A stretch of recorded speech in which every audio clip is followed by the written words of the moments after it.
Um, does do you guys hear me? Hold up.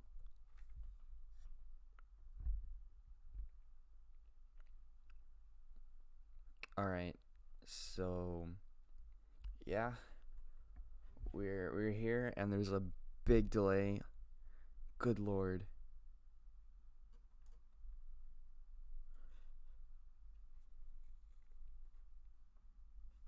Oh gosh. Aspect ratio is all off. Does this work? That looks uncomfortable.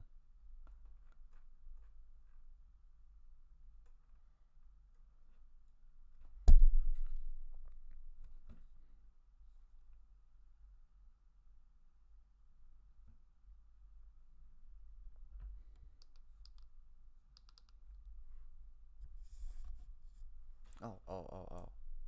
If I just do that.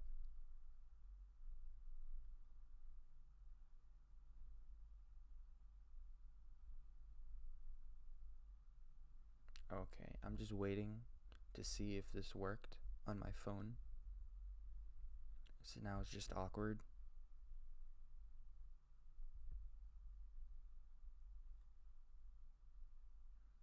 Okay, that's better. All right. Good morning, I guess. I don't know what to say. So, I'm gonna read this of Mice and Men. Uh, I don't know, man. I need to do this for my summer homework.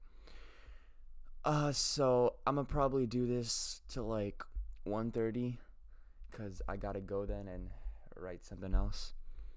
So, yeah, I was originally supposed to start this like a long time ago before, but like it took me like 20 minutes to find my nail clipper and like 15 to get a bottle of water. All right, without further ado, let's get into the Mice and the Men. A few miles south of Soledad, the Salinas River drops in close to the hillside bank and runs deep and green. The water is warm too, for it has slipped on the side of the river. The golden foothill slopes curves curves up to the strong and willows fresh and green with every spring, carrying in their lower leaf. Uh, um, that was my notification. Ignore that. Carrying in their lower leaf junctures the debris of the winter's flooding, and sycamores with mottled white recubant limbs and branches that arch over the pool. On the sandy bank under the trees, the leaves lie deep and so crisp that a lizard makes a great skittering if he runs among them. Rabbits come out of the bush to sit on the sand in the evening, and the damp flats are covered with the night tracks of coons and with the spread pads of dogs from the ranches. This is some very good setting right here. It just keeps on going on. And with the spilt wedge tracks of deer that come to drink in the dark. There is a path through the willows and among the sycamores, a path beaten hard by boys coming down from the ranches to swim in the deep. What is happening? And beaten hard by tramps who come warily down from the highway in the evening to jungle up near the water. In front of the low horizontal limb of a giant sycamore, there's an ash pile made of many fires. The limb is worn smooth by men who have sat on it. How amazing. Evening of a hot day started the little wind to moving among the leaves. The shade climbed up the hills toward the top. Wait, let me just zoom in.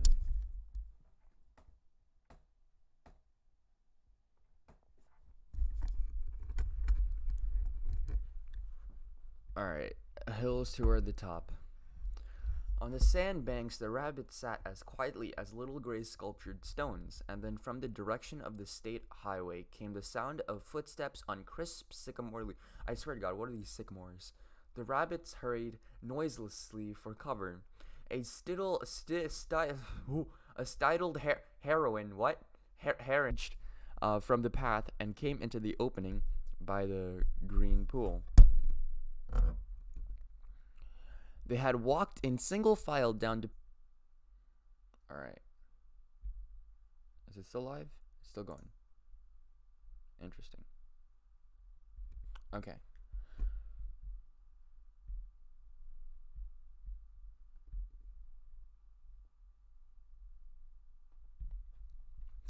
The first man stopped in the short clearing, and the follower. Oh, I didn't do the setting of the other guy. Behind him walked his opposite, a huge man, shapeless of face, with large pale eyes and wide sloping shoulders, and he walked heavily, dragging his feet a little, the way a bear drags his paws. Oh, they do? Okay. His arms did not swing at his sides, but hung loosely. The first man stopped short in the clearing, and the follower nearly ran over him.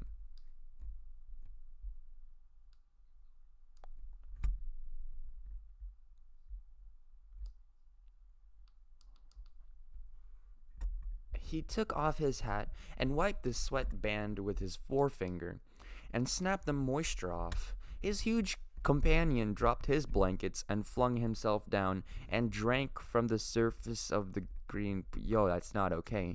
Drank with long gulps, snorting in the water like a. Yo, whose man's is this? What the hell? The small man stepped nervously beside him. Lenny, he said sharply. Lenny, for God's sake, don't drink so much. Lenny continued to snort into the pool. The small man leaned over and shook him by the shoulder. Lenny, you gonna be sick, man, like you was yesterday. You was? What? Lenny dipped his whole head under, hat and all, and then he sat up on the bank and his hat dripped down on his blue coat and ran down his back.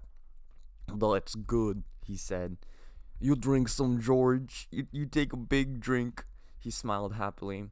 George unslung his bindle, and dropped it gently on the bank.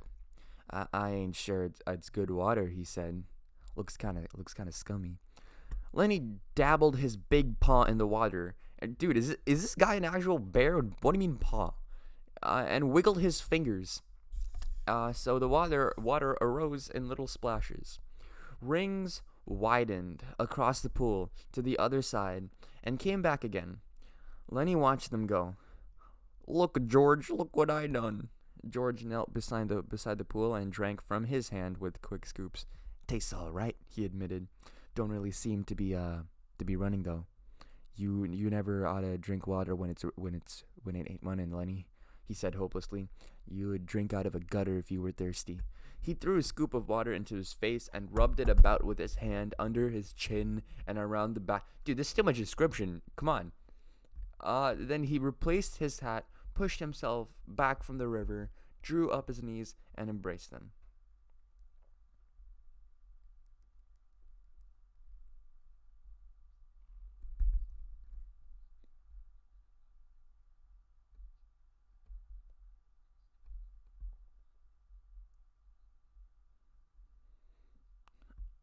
Okay, Lenny, who had been watching, imitated George exactly. He pushed himself back, drew up his knees, embraced them, looked over to George to see whether he had it just right. He pulled his hat down a little more over his eyes, the way George's hat was. George stared more honestly at the water. The rims of his eyes were red with sun glare. He said angrily, "We could just as well have rode clear to the ranch, if that." Whoa, language. No. We're PG-13 here, okay? If that nice person bus driver knew what he was talking about. Just a little stretch down the highway, he says. Just a little stretch. Yo, I can't be saying these words on my channel. Gosh dang, near 4 miles. That's what it was. Didn't want to stop at the ranch gate, that's what. Dude, yo, chill. Oh my God, George. Too gosh dang lazy to pull up. Wonder he isn't too. Dude, come on. Wonder he isn't too dang good to stop in Solad.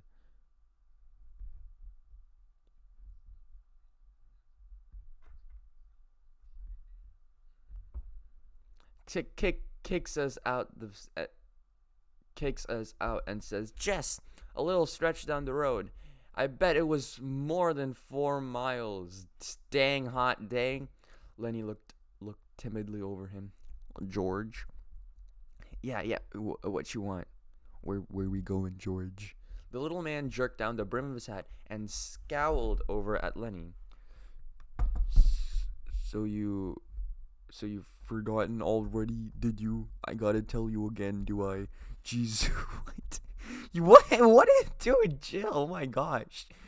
Non-controversial god figure. You're a crazy nice person. I forgot, Lenny said softly. I tried not to forget. Honest to God, I did, George. O.K. I'll tell you again. I ain't gonna do it. I ain't got nothing to do. Might just as well spend all my time telling you things and then you forgot them and I tell you again. Tried and tried, said Lenny. But it didn't do no good. I remember about the rabbits, George. The heck with the rabbits. That's all you ever can remember. Is them rabbits O.K. exclamation point. Now you listen, and this time you gotta remember so we don't get into no. Oh Jesus Christ! I think I just broke my whole desk. Okay. You remember sitting in that gutter on Howard Street and watching that blackboard? Lenny's face broke into a delighted smile. Why sure, George, I remember that, but what did we do then? I remember some girls come by and you says, the heck with what I says. You remember about us going into Murray and Reddy's and then give us work cards and bus tickets? Oh, sure, George. I remember that now. His hands went quickly into his side coat pockets. He said gently, George, I ain't got mine. I must have lost it. He looked down at the ground in despair. You never had one, you crazy nice person. I got both of them here. Think I'd let you carry your own work card? Lenny grinned with relief. I thought I put it in my side pocket. His hand went into the pocket again. George looked sharply at him. What'd you take out of that pocket? Ain't a thing in my pocket, Lenny said carefully. I know there ain't. You got it in your hand. What you got in your hand, hiding it? I ain't got nothing, George, honest. Come on, give it here. Lenny held his closed hand away from George's direction. It's only a mouse, George. A mouse, a live mouse? Just a dead mouse, George. I didn't kill it, honest. I found it. I found it dead. Give it here. Leave me have it. Leave me. What? Whose grammar is this? Leave me have it, George. Give it here. Lenny's closed hand slowly obeyed. George took the mouse and threw it across the pool to the other side among the brush. What you even want of a dead mouse anyways? I could pet it with my thumb while we walked along, said Lenny. That's messed up, dude. Yo, dude, Lenny, take a chill pill. Come on, get some brain cells. Well, you ain't petting no mice while you walk with me. You remember where we're going now? Lenny looked startled, and then in embarrassment hid his face against his knees. I forgot again. Non-controversial god figure, George said resignedly. Well, look, we're gonna work on a ranch like the one we come from up north. Up north? In Weed. Yo, let's go! Oh, sure, I remember, in Weed. The ranch we're going to, is it a weed farm? The ranch we're going to is right down there, about a quarter mile. We're gonna go and see the boss.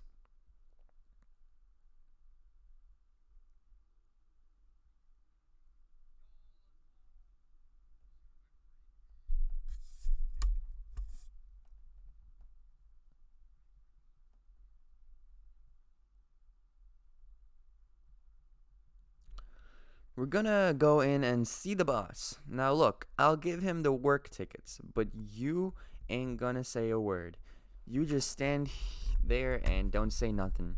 If he finds out what a crazy nice person you are, we won't get no job. But if he sees you work before he hears you talk. Dude, this is how I text. I just realized how weird it is saying these words out loud. He sees your work before he hears you talk. We're set. You got that? Sure, George. Sure, I got it. Okay, now when we go in to see the boss, what you gonna do? Lenny thought. His face grew tight with thought. I ain't gonna say nothing, just gonna stand there. Good boy. That's swell. You say that over 2, 3 times, so you sure you won't forget. Lenny droned to himself softly. I ain't gonna say nothing. I ain't gonna say nothing. I ain't gonna say nothing. Okay, said George. On what? On you ain't gonna do no bad things like you done in the weed. In weed neither. Lenny looked puzzled. Like I done in weed? Oh yeah. So you forgot that too, did ya? Well, I ain't gonna remind ya. Fear ya do it again. A light of understanding. Wait, how does that even work? You gotta know what you did wrong so you won't do it again. Oh my gosh, come on, George. You gotta teach Lenny the ways of Georgism. A light of understanding broke on Lenny's face. They run us out of they run us out of weed, he exploded triumphantly. Run us out of heck, said George disgustedly. We run they was looking for us, but they didn't catch us. Lenny giggled happily. I didn't forget that, you bet. George lay back on the sand and crossed his hands under his head. And Lenny imitated him, raising his head to see whether he was doing it right. God, you're a lot of trouble, said George. I could get along so easy and so nice if I hadn't have you on my tail. I could live so easy and maybe have a girl. For a moment, Lenny lay quiet, and then he said hopefully, "We gonna work on a ranch, George." All right, you got that, but we're gonna sleep here because I got a reason. The day was going fast now. Only the tops of the what kind of mountain is there? Gabelin's mountains flamed with the light of the sun that had gone from the valley. A water snake slipped along the pool, its head held up like a little periscope. The reeds jerked slightly in the current. Far off, toward the highway, a man shouted something. Another man shouted back. The sycamore limbs rustled under a little wind that died immediately. George, why ain't we going on the ranch and get some supper? They got supper at the ranch. George rolled on his side. No reason at all for you. I like it here. Tomorrow we're we're gonna go to work. If you're gonna use the word gonna, you gotta put like a GANN, like gonna. You can't say gonna. I seen thrashing machines on the way down. That means we'll be bucking grain bags, busting a gut. Tonight I'm gonna lay right here and look up. I like it. Lenny got up on his knees and looked down at George. Ain't we gonna have no supper? Sure we are. If you gather up some dead willow sticks, yeah, they're gonna eat sticks. Great. I thought he was a smart one. I got 3 cans of beans in my bin. Okay, yeah, he's a smart one. You get a fire ready. I'll give you a match when you get the sticks together. Then we'll heat the beans and have supper, Lenny said. I like beans with no ketchup. Well, I like beans with ketchup. Well, we ain't got no ketchup. You go get wood, and don't you fool around. It'll be dark before long. Lenny lumbered to his feet and disappeared in the bush. George lay where he was and whistled softly to himself.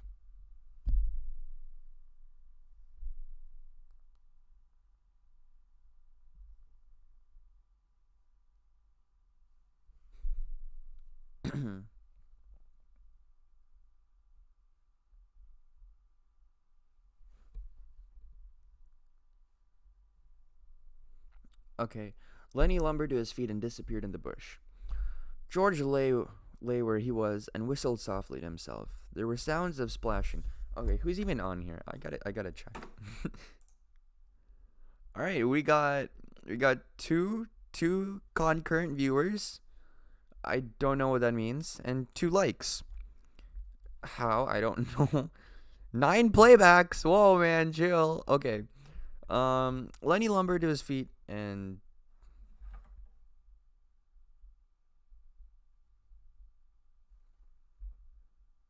all right.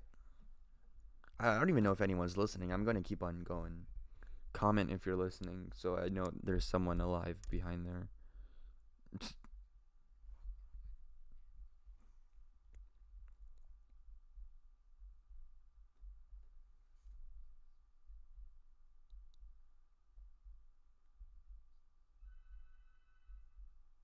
And that's my phone. Okay,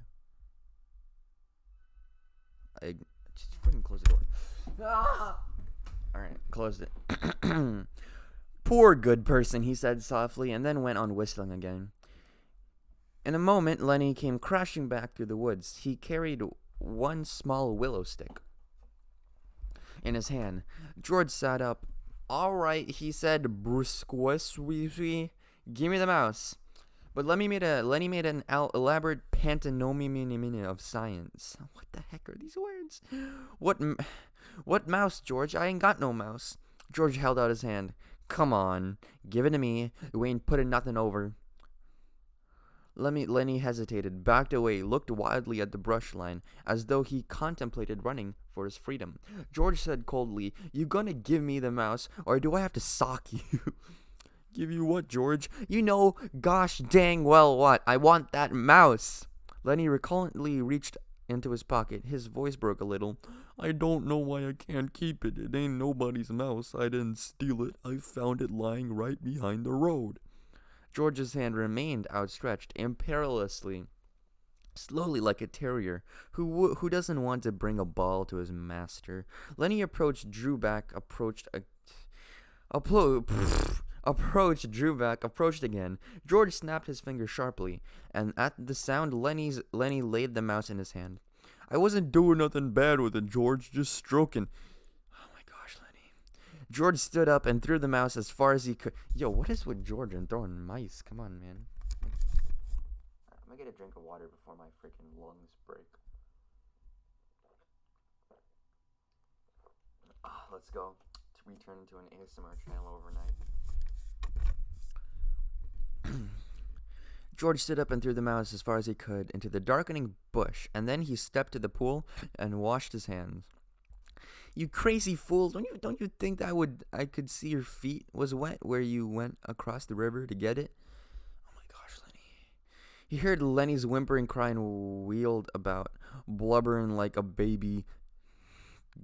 Non-controversial god figure, a big guy like you. Lenny's lip quivered and the tears started in his eyes. Oh, Lenny. George put his hands on Lenny's shoulder. Besides, you broke it petting it. You got another mouse that's fresh, and I'll let you keep it a while. Lenny sat down on the ground and hung his head dejectedly. I don't know where this is Dude, what is this book? I'm so confused. 6 pages out of 53? Ah! I don't know where there's no other mouse. I remember a lady used to give them to me every one she got, but the lady ain't here. George scoffed. Lady, huh? Don't even remember who the lady was? That was your own Aunt Clara. Dude, Lenny, what's up with you? Jeez. And she stopped giving them to you. You always killed them. Lenny looked sadly up to him. They was so little, he said, apologetically. I'd pet them, and pretty soon they bit my fingers, and I pinched their heads a little, and they was dead. Oh my gosh. Because they was so little. I wished we'd get the rabbit pretty soon, George. They ain't so little. The heck with the rabbits, and you ain't to be trusted with no live mice. Your Aunt Clara give you a rubber mouse, and you wouldn't have nothing to do with it. It wasn't no good pet, said Lenny. The flame of the sunset lifted from the mountain tops, and the dust came into the valley, and half the darkness came in among the willows and the sycamores. A big carp rose to the surface of the pool, gulped air, and then sank mysteriously into the dark water again, leaving widening rings on the water. Overhead, the leaves whisked again, and the little puffs of willow cotton blew down and landed on the pool's surface. You gonna get that wood? George demanded. There's plenty right up against the back of the sycamore. Floodwater wood, now you get it. Lenny went behind the tree and brought out a little of dried leaves and twigs. He threw them in a heap on the old ash pile and went back for more and more. It was almost night now. A dove's wing whistled over the water. George walked to the fire pile and lighted the dry leaves. The flame cracked up among the twigs and fell to work. George undid his bindle. More water for me.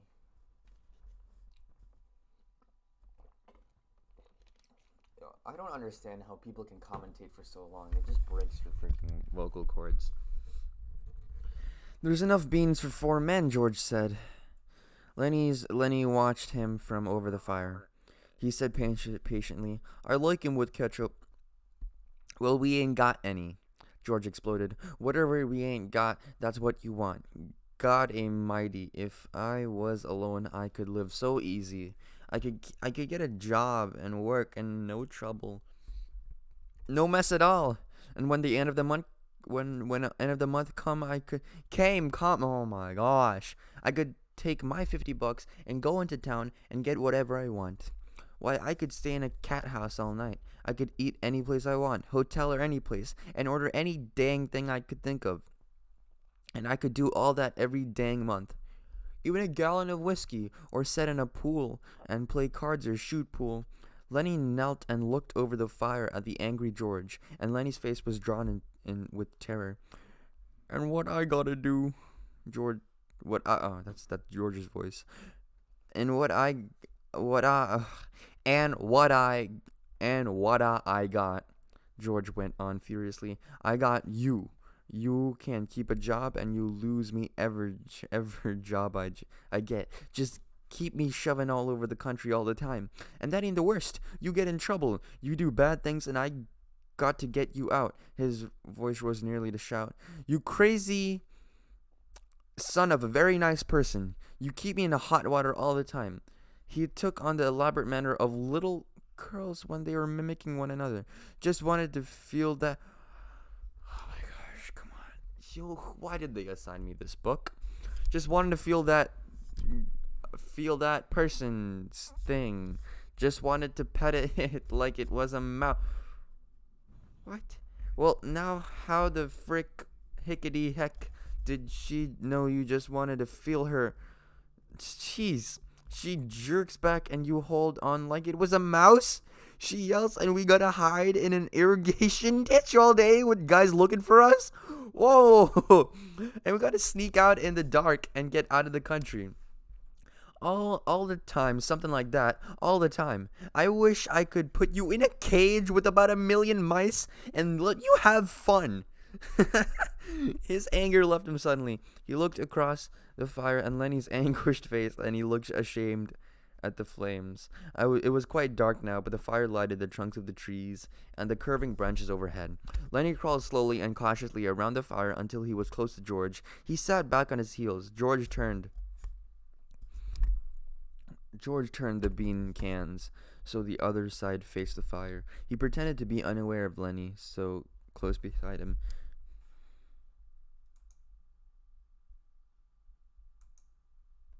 George, very softly, no answer. George! What you want? I was only fooling, George. I don't want no ketchup. I wouldn't eat no ketchup if it was right there beside me.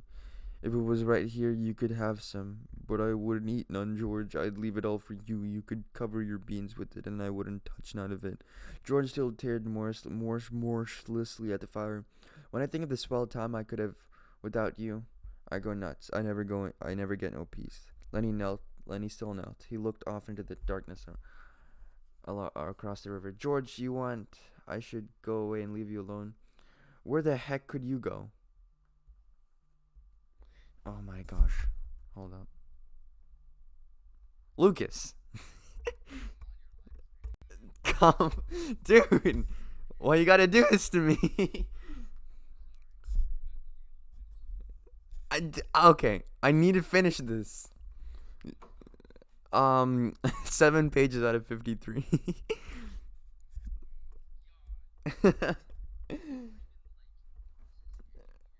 Actually, yeah.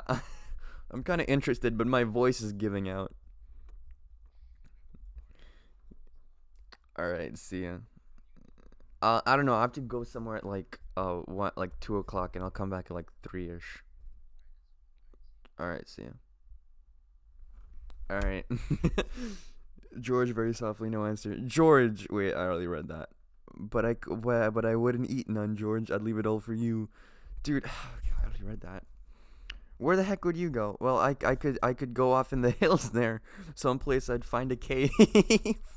Yeah, how'd you eat? You ain't got no sense enough to find anything, nothing to eat.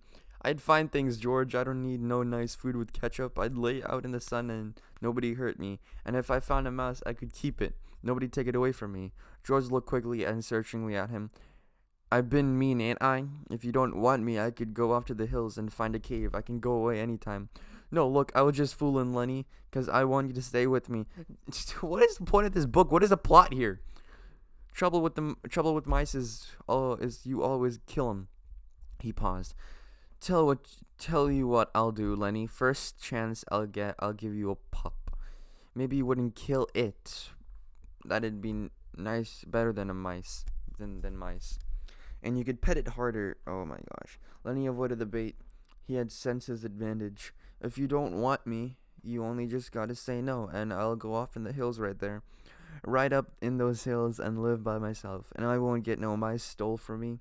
George said, I want you to stay with me, Lenny. Oh my gosh. What is this? A freaking Japanese love poem?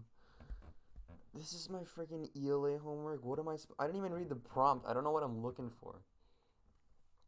Good gosh.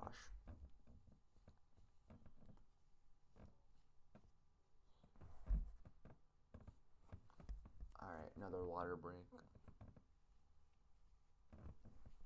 Apple News Spotlight. Thank you, Apple. I always appreciate your spotlight.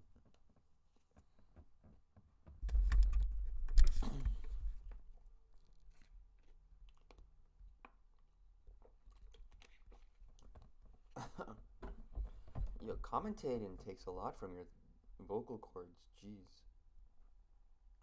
Who knew?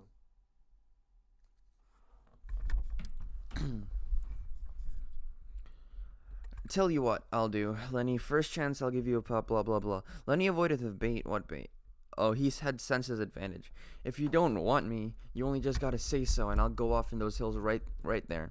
Right up in those hills and live by myself. You know what? Go, Lenny. Okay, just go. I don't see the problem in this.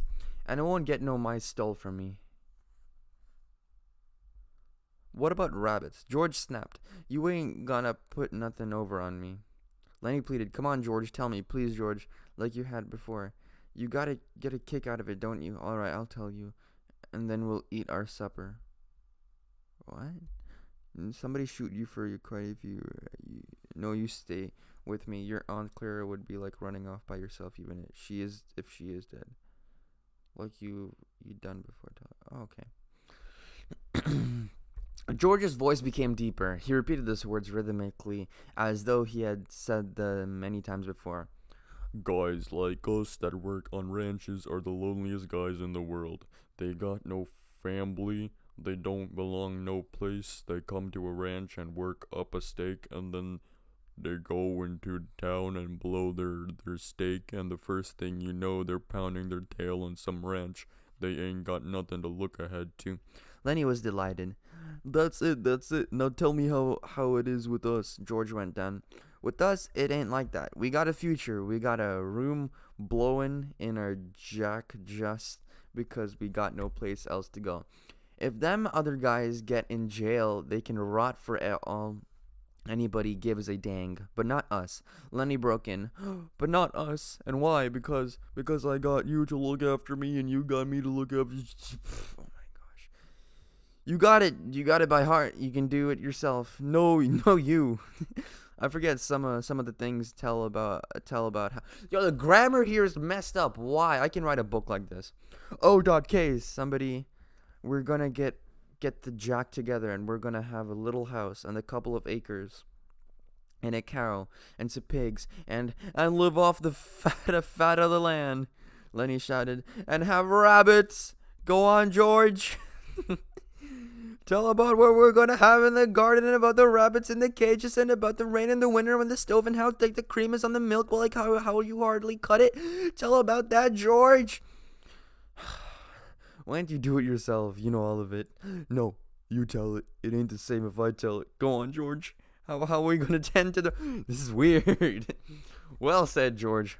We'll have a big vegetable patch and a rabbit hutch and chickens, and then it rains in the winter, and we'll just stay the heck with the going to work, and we'll build up a fire in the stove and set it and listen to the rain coming down on the roof. Nuts! He took out his pocket knife, starts cutting the trees. No, I ain't got time for no more. He drove his knife through the top of one of the bean cans, sawed at the top, and passed the can to Lenny. And then he opened a second can. From his side pocket, he brought out 2 spoons and passed one of them to Lenny.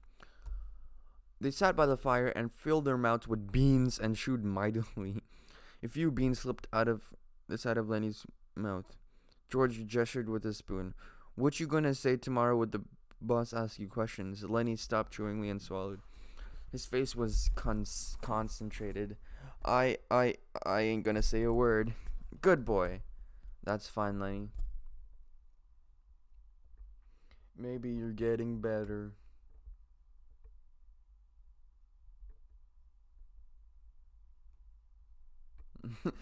The sad part is you make Lenny's voice seem like the movie. Oh my god, that's great. Really? I didn't watch the movie. I really don't want to. They sat by the fire and filled their mouths with beans, blah blah blah. Good boy, that's fine, Lenny. Maybe you're getting better. When we get the couple of acres, I can let you tend the rabbits, all right. Especially if you remember as good as that. Lenny choked with pride. I can remember, he said. George motioned with his spoon again. Look, Lenny, I want you to look around here. You can remember the place, can't you? The ranch is about a quarter mile up that way. Just follow the river. Sure, said Lenny. I can remember this. Didn't I remember about not gonna say a word? Of course you did. Well, look, Lenny, if you just happen to get in trouble like you always done before, I want you to come right here and hide in the bush. Hide in the bush, said Lenny. Hide in the bush till I come for you. Can you remember that? Sure I can, George. Hide in the bush till you come. But you ain't gonna get in no trouble, because if you do, I won't let you tend the rabbits. Oh my gosh, this is taking a toll on my voice. He threw his empty bean can off in the bush. Litter! I won't get in no trouble, George. I ain't gonna say a word. O.K. Bring your bindle over here by the fire. It's gonna be nice sleeping here, looking up at the leaves. Don't build up no more fire. We'll let her die down. They made their beds on the sand, and as the blaze dropped from the fire, the sphere of light grew smaller. The curling branches disappeared, and only a faint glimmer showed where the tree trunks were. From the darkness, Lenny called, George, you asleep? No, what do you want? Let's have different colored rabbits, George. Yes, equality. Let's go. Sure we will, George said sleepily. Red and blue and green rabbits. I don't think that's a thing, but okay. Lenny, millions of them. Furry ones, George. Okay, you a furry, alright. Like I seen in the fair in Sacramento. Sure, furry one. Ew. 'Cause I can just as well go away, George, and live in a cave. Jeez, man. And can just as well go to heck, said George. Shut up now. The red light dimmed in the coals. Up the hill from the river, a coyote yammered, and a dog answered from the side of the stream. The sycamore leaves whispered in the light night breeze. Oh my gosh, that was chapter 1. Oh. All right, I guess we what percentage am I done? 1053 divided by that's 20%. Okay, 20%ish. I got this. If anyone's here, I applaud you for sticking with my voice and a screen of white and words. Oh my gosh. I can feel my voice just turning into sandpaper. That's right, I can feel my voice. You can't, you freaking weirdo.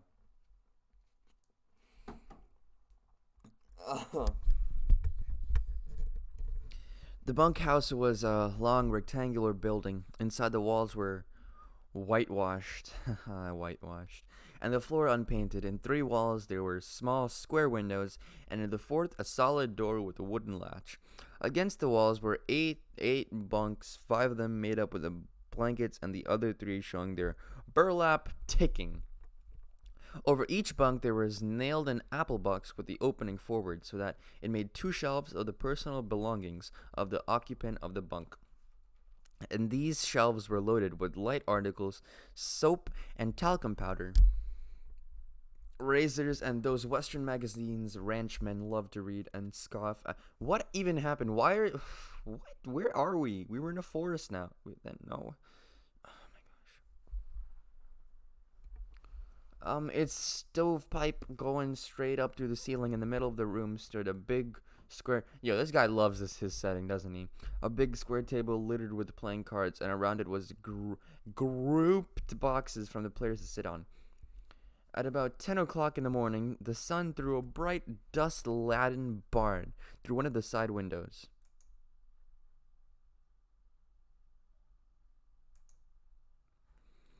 Okay. The boss was expecting you last night. Like finally a new freaking voice to do. Jeez. Okay. The wooden latch raised. The door opened and a tall, stooped, shouldered old man came in. He was dressed in blue jeans, and he carried a big bush broom in his left hand. Behind him came George, and behind George, Lenny. The boss was like, I don't know how to do an old man voice. Hold up. The boss was like, jeez. I sound like freaking demonic. Oh god. The boss. The boss was expecting you last night, the old man said. He was sore at heck when he wasn't here to go out this morning. He pointed with his right arm. Yeah, do I have to do this? Is this guy, like, in this book a lot? Because I don't want to do his voice. And out of the sleeve came a round stick like a wrist, but no hand. You can have them. 2 beds here. I make him sound like a grandma. He said, indicating 2 bunks near the stove. George stepped over and threw his blanket down to the burlap sack of straw, and that was a mattress. He looked into his box shelf and then picked a small yellow can from it. Say, what the heck is this? I don't know, said the old man. Says positively kills lice. Says positively kills lice, roaches, and other scourge. What the heck kind of bed you giving us anyways? We don't want no pants rabbit. Oh jeez, okay. The old swamper shifted his broom and held it behind his elbow and his side while he held out his hand for the can. He studied the label carefully. Tell you what, he said faintly. Last guy that had this bed was a blacksmith. Heck of a nice fella and as clean a guy as you want to meet. Used to wash his hands even after he... To make him sound so weird. And then how come he got graybacks? George was working up in a slow anger. Lenny put his bindle on the neighboring bunk and sat down. He watched George with open mouth. Tell you what, said the old swamper. This here blacksmith name of Whitney was the kind of guy that would put the stuff around even if there wasn't no bugs. Just to make sure, see? Tell you what he used to do. Okay, you know what? I can't do this anymore. Tell you what he used to do. At meals, he'd peel his boiled potatoes and he'd take out every little spot, no matter what kind before he ate. And if there was a red splotch on an egg, he'd scrape it off. Sounds like me. Finally, quiet about the food. That's the kind of guy. He was clean. Used to dress up Sundays, even when he wasn't going no place. Put on a necktie even, and then sat on the bunkhouse. I ain't so sure, said George skeptically. What did you say he quit for?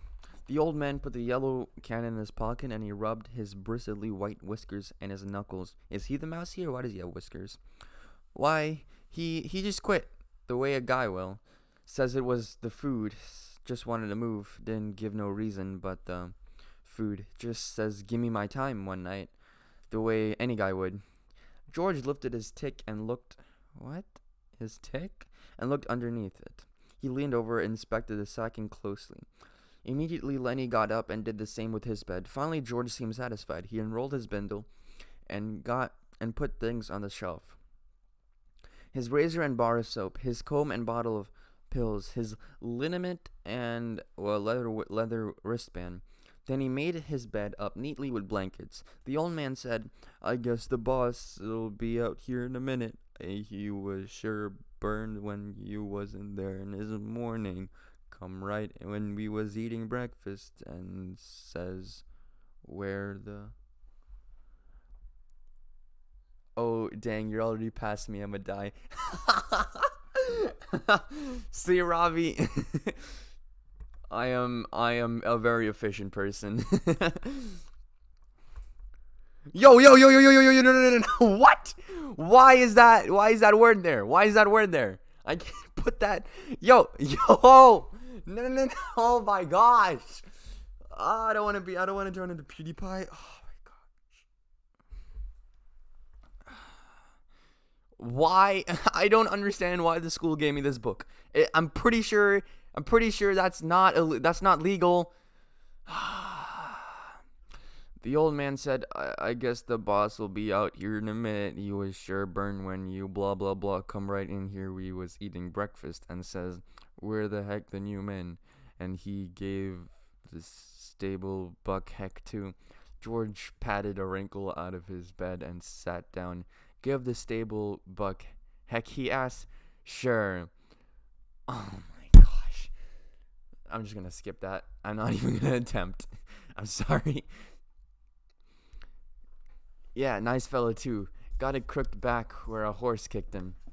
The boss gives him heck when he was mad, but the stable buck don't give a dang about that. He reads a lot. Got books in his room. What kind of guy is the boss? George asked. Well, he a pretty nice fella. Gets pretty mad sometimes, but he's pretty nice. Tell you what. Know what he done Christmas? Bring a gallon of whiskey right in here and says, drink hearty, boys. Yo, I would love to do the boss's voice. Drink hearty, boy. Christmas comes but once a year. The heck it did. Whole gallon. Yes, sir. Non-controversial god figure. We had fun. Dude, what? Why? Oh my gosh.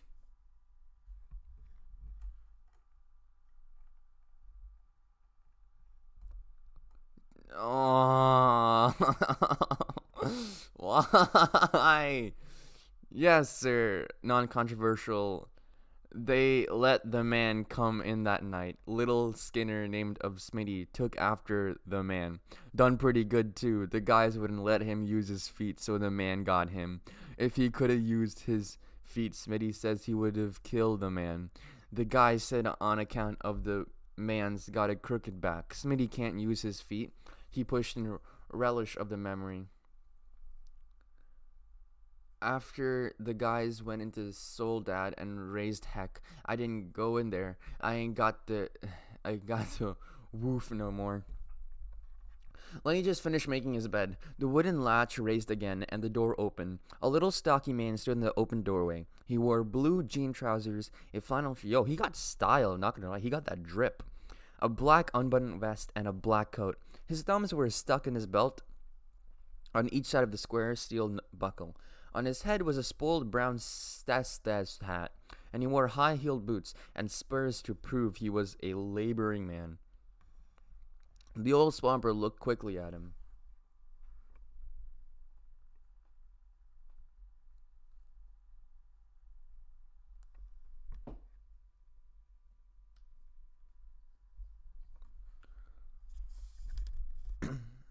Oh, okay.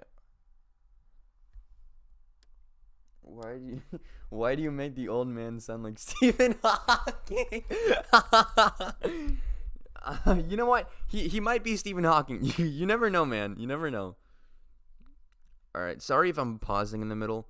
I'm just looking at the playback on my phone to see if everything's going okay. All right. Okay. If you guys are still listening, say something in the comments to know if like I'm reading to someone, or else I'm gonna just freaking die. Okay. The old swamper looked over quickly at him and then shuffled to the door, rubbing his whiskers and knuckles as he went. Them guys Just come. Them guys just come, he said, and shuffled past the boss and out the door. The boss stepped into the room with the short, quick steps of a fat-legged man. Yo, that's not nice. Come on. I bet he got nice legs. I didn't say that. Is this the boss's voice? Okay. I wrote Murray and Reddy. I wanted 2 men in the morning. You got your work slips. George reached into his pocket and produced the slips and handed them to the boss. It ain't Murray and Reddy's fault. Says right here on the slip that you was to be. It ain't Murray and Reddy's fault. Says right here on the slip that you was to be here for work this morning. George looked down at his feet. Bus driver, give us a bum steer, he said. I'm listening. You know what? Props to you, man. I wouldn't be listening. We had to take 10 miles, says we was here when he wasn't. We couldn't get no rides in the morning. The boss squinted his eyes.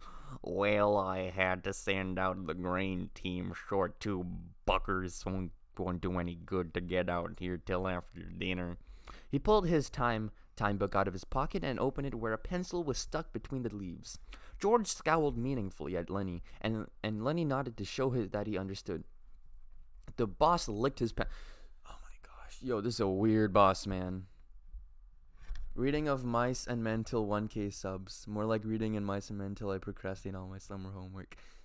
Yeah, that's basically it. Good job, Golden Bow Staff. That's a very good insight. See you at school if you didn't move like half their school. George said, his name's Lenny Small. The names were entered in the book. Let's see. This is the. Oh no, I have to do the voice. Where am I? What's your name? George Milton. And what's yours, George? George said, his name is Lenny Small. Small. I'm watching on my phone and my laptop. This is how bored I am. Both. Jeez. Yeah, look, it's my mice going. You know what, Ravi? I'm helping. I'm kind of jealous. You know how to read. I'll just read for you, okay? I'm like that weird audiobook, but I have a better voice than those freaking weird pedophiles. Because they sound real messed up. All right. George Milton. And what's yours? George said. His name's Lenny Small. The names were entered in the book.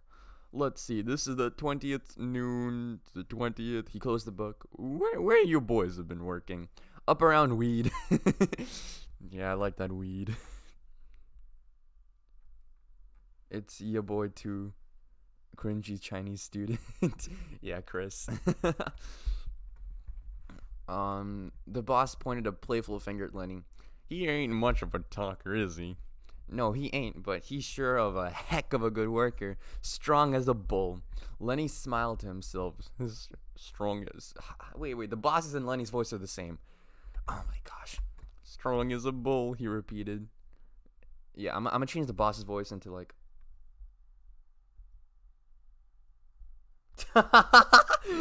Weird pedos, how dare you call him uncle. Yo, if your uncle's like an audiobook reader, then you know what? Props to him, because it's hard work. I have like 3 bottles of water here. Hold up. Okay, sorry, I gotta take another sip of this.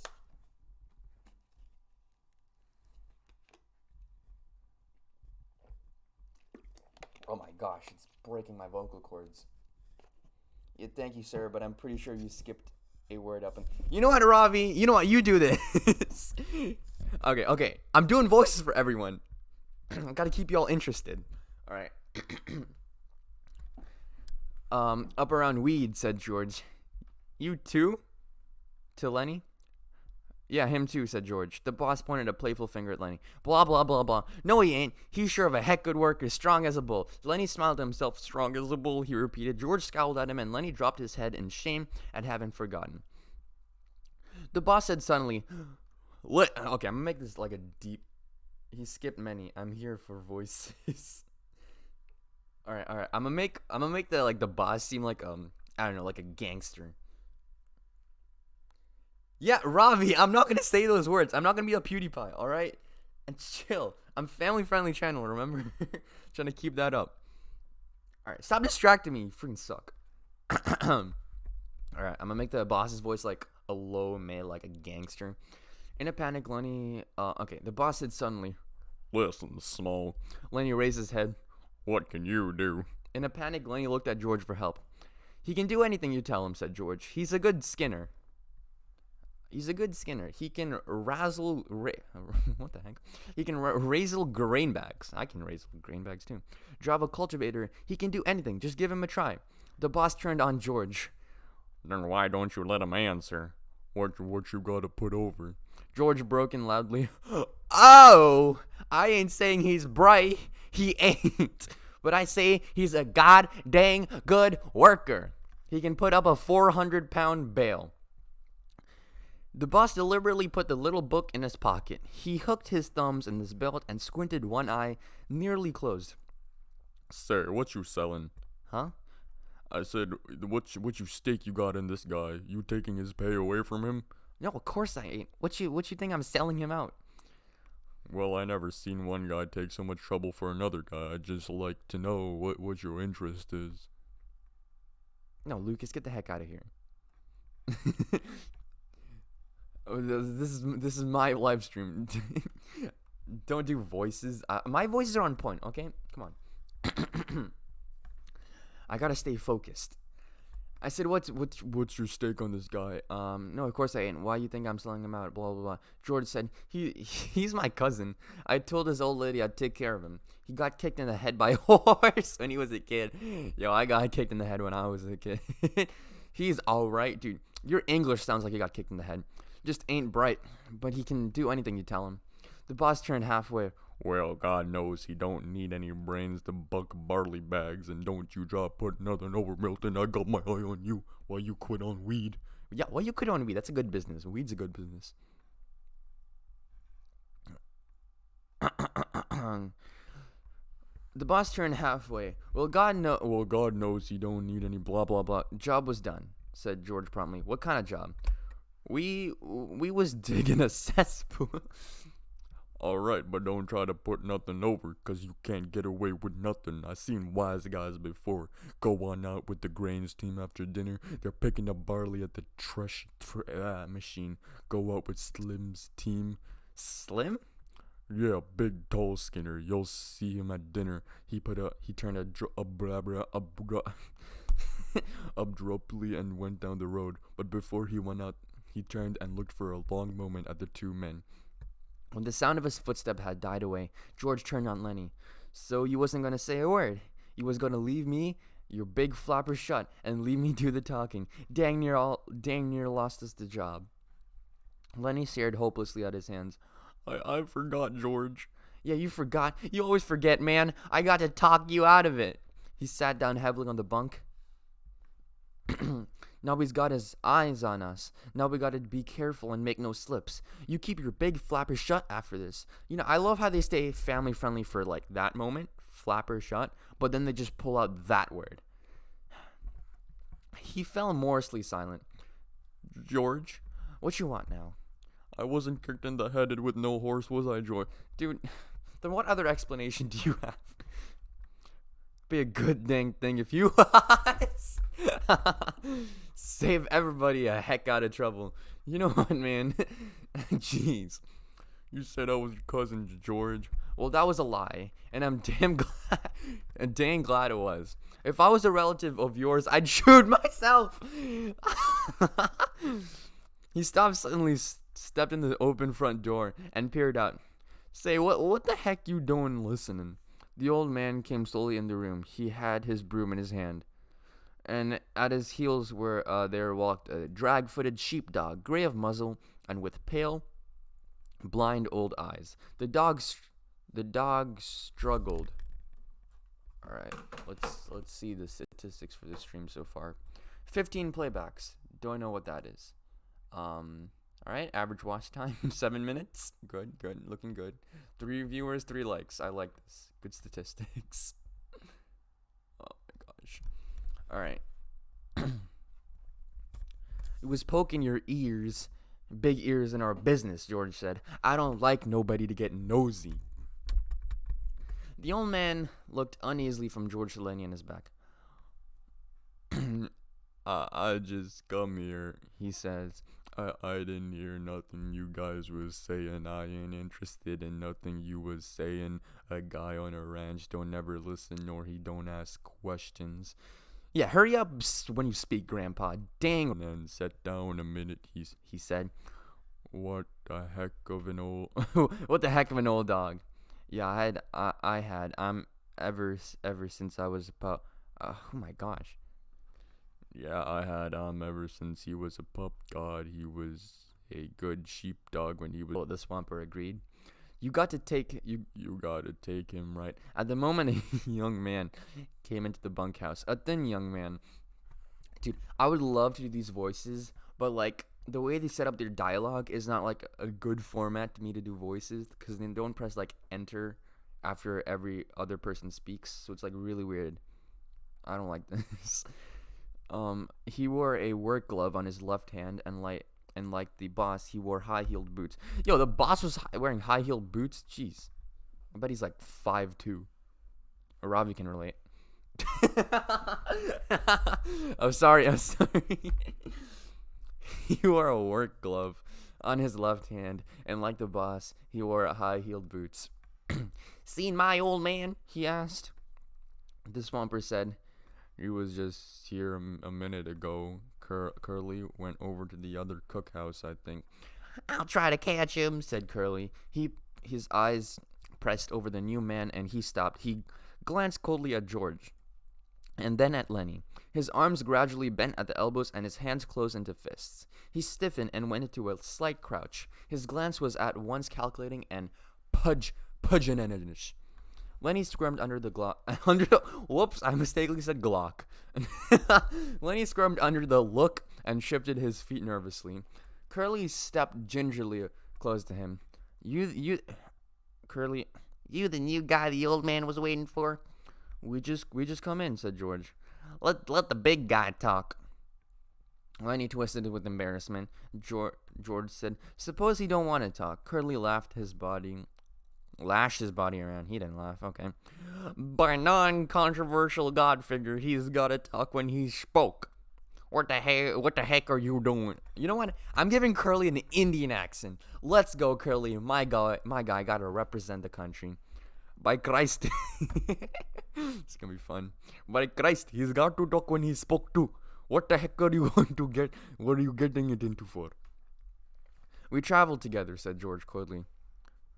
Oh, so it is that way? George was tense and motionless. Yeah, it's that way. Lenny was looking helplessly at George for instruction. And you want to let the big guy talk, is it?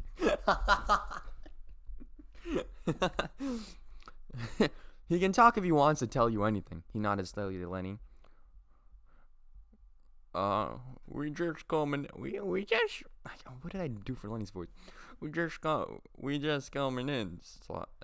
Lenny said softly. And Curly stared levelly at him. Well, the next time you answer when you're spoke to. He turned toward the door and walked out, and his elbows were still bent out a little. I'm just gonna take another freaking drink of one.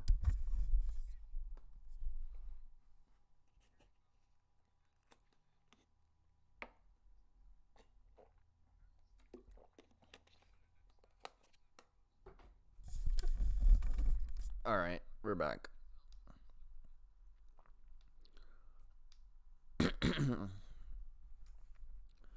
Curly stared levelly at him. Well, next time you answer when you are spoken to. He turned toward the door and walked out, and his elbows were still bent out a little. George watched him go, and then he turned back to the Swamper. Say, what the heck has he got on his shoulder? Lenny didn't do nothing to him. The old man looked cautiously at the door to make sure no one was listening. Well, the boss's son, he said quietly. Girdley's pretty handy. He done quite a bit in the ring. He's a lightweight and he's handy. Dude, oh my gosh. You know what? Join like Logan Paul's boxing match. Jesus Christ. I mean, non-controversial god figure. The Swamper considered. What's he? The guy. You seen Lee's? Curly's lot of Well, tell you what. Curly's like a lot of a little guys. He hates big guys. He's all the time picking scraps with big guys. It's kind of like he's mad at him because he ain't a big guy. Oh my gosh. You seen little guys like that, ain't you always scrappy? Oh, this is killing me. Sure, said George. I've seen plenty tough guys. But this curly better not make no mistakes about Lenny. Lenny ain't handy, but this curly nice person is gonna get hurt if he messes around with Lenny. Well, Curly is pretty handy, the Swamper said skeptically. Never did seem right to me. Suppose Curly jumps a big guy and licks him. And why would he lick him? Yo, what is up with this Curly? Why would he lick a guy? Oh my gosh. Everybody says what a game guy Curly is, and suppose he does the same thing and gets licked. Oh my god, Curly. No one wants to get licked or lick you. Jeez. And then everybody says the big guy ought to pick somebody his own size, and maybe they gang up on the big guy. Never did seem right to me. Seems like Curly ain't giving nobody a chance. George watched the door. He said ominously, well, he better watch out for Lenny. Lenny ain't no fighter, but Lenny's strong and quick, and Lenny don't know rules. I almost read that as turtles. He walked to the square table and then sat down on one of the boxes. He gathered some of the cards together and shuffled them. The old man sat down on another box. Don't tell Curly I said none of this. He's slow. He's slow. I don't know how to pronounce that word. He's slow. Me. He just don't give a dang. He won't ever get canned because his old man is the boss. George cut the cards and began turning them over, looking at each other and throwing it down in the pile. He said, "This guy Curly sounds like son of a nice person to me. I don't like mean little guys." Seems to me like he's worse lately, said the Swamper. He got married a couple weeks ago. Wife lives over in the boss's house. Seems like Curly is cockier than ever since he got married. George grunted. Maybe he's showing off for his wife. Dude, what? The Swamper warmed to his gossip. You seen the glove on his left hand? Yeah, I seen it. Well, the glove full of Vaseline. Vaseline? What the heck's that for? Well, I'll tell you what. Wait.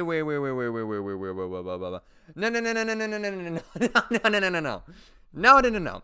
All right. Northern. You know what? Okay, my school. What? Why would they give me this book? Why? I want to read this. Gosh. Curly says he keeping his hands off for his wife. George steadied his cards appropriately. That's a dirty thing to tell around, he said. The old man was reassured. He had drawn a derogatory statement from George. He felt safe now and he spoke more confidently. Wait till you see Curly's wife. What? George cut the cards again and put on the solitaire's lay slowly and deliberately. Purdy? He asked casually. Yeah, Purdy. But George studied his cards. But what? Well, she got the eye. Yeah? Married 2 weeks ago and got the eye? Maybe that's why Curly's pants is full of ants. Let me see the essay question. Oh my gosh. You know what? I know pulling up my school's website is not the best thing to do on a live stream, but I might as well. All right, we're going to take a short break to look at the essay prompt.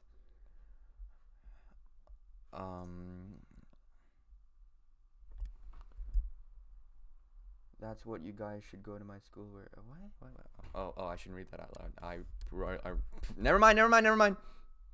I didn't say anything. All right, we're gonna go to summer assignments. All right.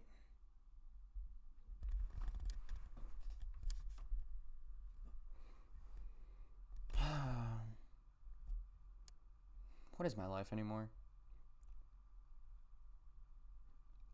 Okay. Honors. I'm not even sure if I'm on honors English, because if you heard my English, I'm not very honorsly. Honors English 1.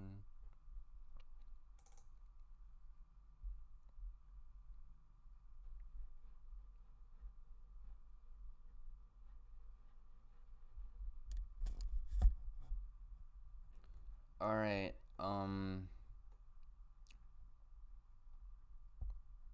Topic. Choose 3 characters and discuss Steinbeck's theme of isolation, how each one is affected by his/her position in the world, and the separation he/she feels as a result. Cite quotes from the novel to support your choices and arguments. Oh, hi Ravi, I see you up there. Your introduction should include the hook. Oh, okay. So the topic. Choose 3 characters and discuss Steinbeck's theme of isolation, how each one is affected by his/her position in the world, and the separation he/she feels as a result. Cite quotes from the novella to support your choice and arguments. All right, that's my essay question. All right.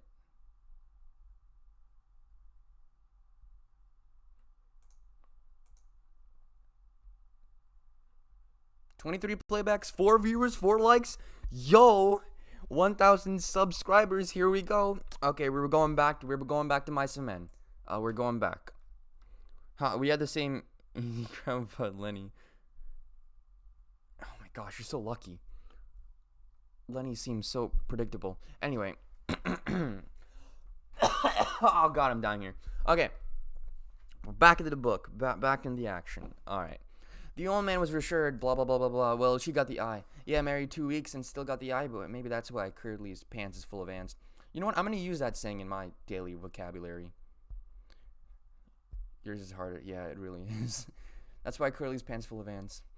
I seen her give Slim the eye. Slim was a jerk line skin. I don't know if these words mean anything weird, so I'm just going to say them, okay?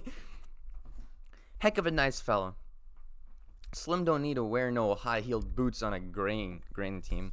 I seen her give Slim the eye. Oh, this is the old man. I gotta speak in his voice. I love a nice fella. Slim don't need to wear no high-heeled boots on grain team. I seen her give Slim the eye. Curly's never seen it, and I seen her give Carslin the eye. George pretended a lack of interest. Looks like we was gonna have. Jeez, what is this book? The Swamper stood up from his box. Know what I think? George did not answer. Well, I think Curly's married a tart. Yo, I'm not sure if that's like a messed up word. I'm just thinking of Pop-Tarts. I don't know how that could be a messed up word, but it sounds like, you know what? I'm just going to go on. He ain't the first, said George. There's a plenty done that. The old man moved toward the door, and his ancient dog lifted his head and peered about him, and then got painfully to his feet to follow. I gotta be setting out the wash basins for the guy. The teams will be in before long. You gonna get Buck Barley? Yeah. You won't tell Curly I said nothing? Heck no. Well, you look her over, mister. You see if she ain't a dart. He stepped out, and the door into... Oh my god, does this word mean thought? Screw it. He stepped out in the door with the brilliant sunshine. George laid down his cards thoughtfully and turned up his piles of 3. He built 4 clubs on his ace pile. The sun square was on the floor now, and the flies whipped through it like sparks. A sound of jingling harness and the croak of his heavy-laden axles sounded from outside. From the distance came a clear call.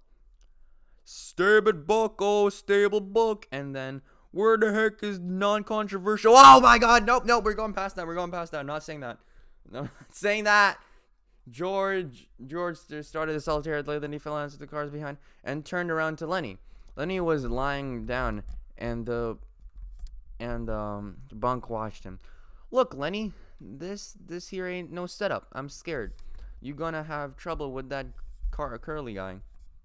I seen that kind before. He was kind of feeling you. What? Yo, Curly. What? No. What do you mean he was feeling you out? He figures he's got you scared and he's gonna take a sock at you at the first chance he gets. Lenny's eyes were frightened. I don't want no trouble, he said plaintively. Don't let him suck me, George. George got up and went over to Lenny's bunk and sat down on it. I hate that kind of nice person, he said. I've seen plenty of him. Like the old guy says, Curly don't take no chances. He always wins. He thought for a moment. If he tangles with you, okay. If he tangles with you, Lenny, we're gonna get the can. Don't make no mistake about that. He's the boss son. He's the boss's son. Look, Lenny, you try to keep away from him, will ya? Don't ever speak to him. If he comes in here, you move clear to the other side of the room. Will you do that, Lenny? I don't want no trouble, Lenny mourned. I never done nothing to him. Well, that won't do you no good if Curly wants to plug himself up for a fighter. Just don't have nothing to do with him, will you remember? Sure, George, I ain't gonna say a word. The sound of an approaching grains team was louder, thud of big hooves on hard ground, drag of brakes, and the jingle of trace chains. Men was... Okay, another water break. Jeez, man. I think my voice is just completely gone.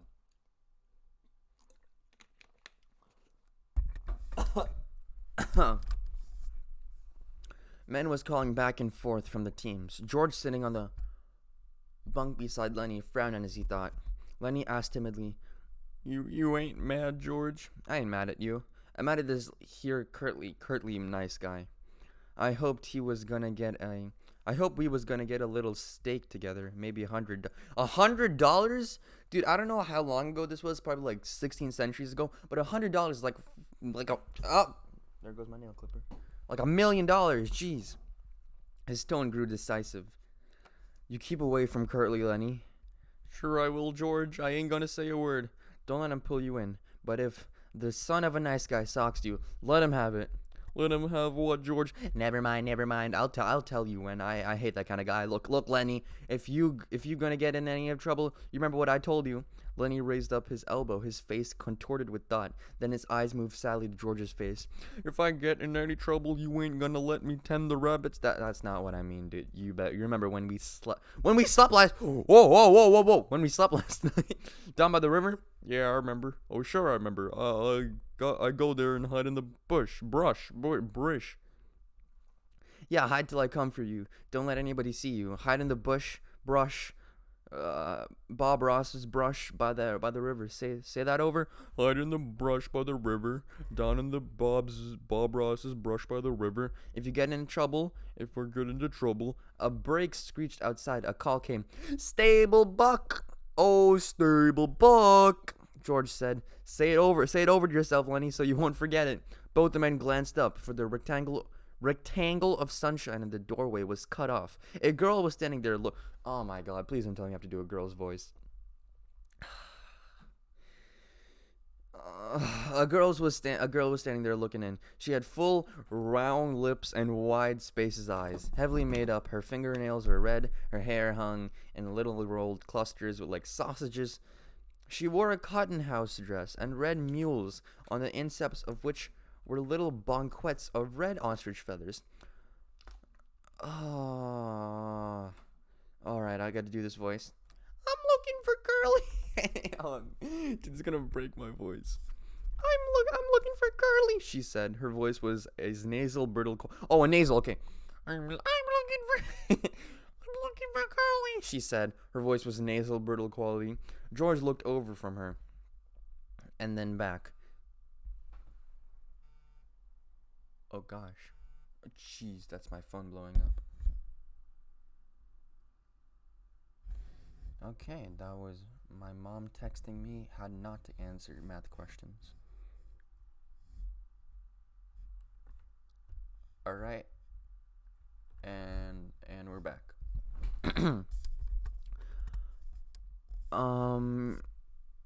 Her voice had a nasal brittle quality. 5 viewers? Dang. Let's go. 2K subscribers. She put her hands behind her back and leaned against the old frame so that her body was thrown forward. You're the few fellas that just came here, ain't you? Yeah. Lenny's eyes moved down her body. Yo, Lenny, chill, man, chill. Lenny, come on, Lenny. Oh my gosh. Lenny's eyes moved down her body, and though she did not seem to be looking at Lenny, she brittled a little. Yo. She looked at her fingernails. Sometimes Curly isn't here, she explained. George said brusquely. Well, he ain't now. If he ain't, I guess I better look someplace else, she said playfully. Lenny watched her fascinated. George said, "If I see them, I'll pass the word."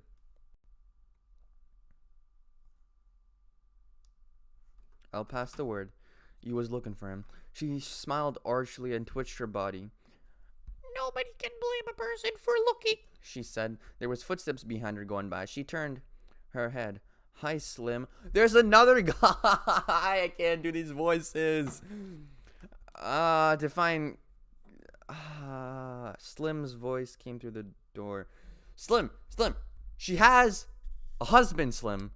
Chill. Hey, good looking. I'm trying to find Curly, Slim. Well, you ain't trying hard enough. You aren't trying very hard. I seen him going in your house. She was suddenly apprehensive. Bye, boys. She called into the bunkhouse and she scurried away. George looked around at Lenny. Non-controversial. God, what a tramp. I don't know what that word means. I'm just hoping it doesn't mean something really weird. So that's what Curly picks for a wife?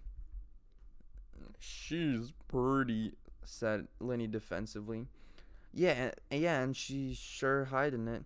Curly got his work ahead of him, but she'd clear out for 20 Lenny still stared at the doorway where she had been.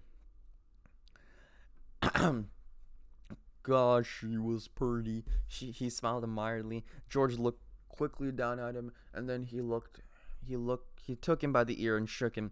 Listen to me, you crazy nice person, he said fiercely. Don't you ever take a look at that nice person. I don't care what she says and what she does. I seen him poisoned before, but I never seen no piece of jailbait worse than her. You leave her be. Lenny tried to disengage his ear. I'd never done nothing, George. No, you never. But when she was standing in the doorway showing her leg, whoa, you wasn't looking at the other way neither. I meant no harm, George. Honest, I never. Well, you keep away from her, because she's a rat trap if I ever seen one. You let Curly take the rap. Yo, I want Curly to spit some bars on a rap track. Jeez, come on. He let himself in for it. Glove full of Vaseline, George said disgustingly, and I bet he's eaten raw eggs and written to the patent medical. Oh my gosh. Lenny cried out suddenly. I don't like this place, George. This ain't no good place. I want to get out of here. We gotta keep it till we get the steak. We gotta keep it, Lenny. We'll get out of this as soon as we can. I don't like it no better than you do. He said. He went back to the table and set out a new solitary hand. No, I don't like it, he said. For 2 bits I'd shove out of here. If we can get just a few dollars in the poke, we'll shove off and go to the American River and pan gold. We can make maybe a couple of dollars a day there, and we might hit a pocket. Lenny leaned eagerly towards him. Let's go, George. Let's get out of here. It's mean here. We got a stage, George said shortly. Shut up now. The guys will be coming. From the washroom nearby came the sound of running water and rattling basins. George studied the cards. Maybe we gotta wash up, he said. But we ain't done nothing dirty. A tall man stood in the doorway. He held a crushed Stetson hat under his arm. While he combed his long, black, damp hair straight back like the others, he wore blue jeans and short denim jacket. Where he had finished combing his hair, he moved into the room, and he moved with a majesty achieved only by a royalty and master craftsman. He was a jerk-line Skinner. Oh my gosh, that sounds so offensive. I don't know why, though.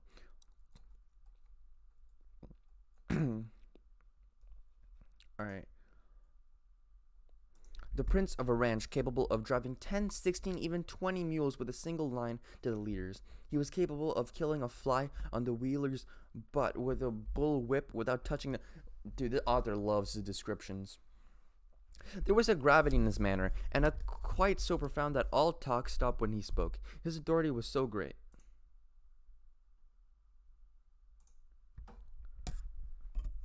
His ear heard more than was said to him, and his slow speech has overtones not of thought, but of understanding beyond thought. What page? 17, page 17 of 53. Oh, my lord. Okay.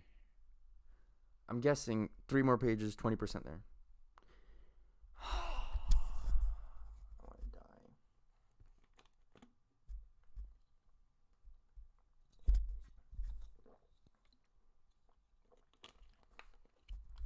You know what? I'll be back. I'm going to go get some breakfast.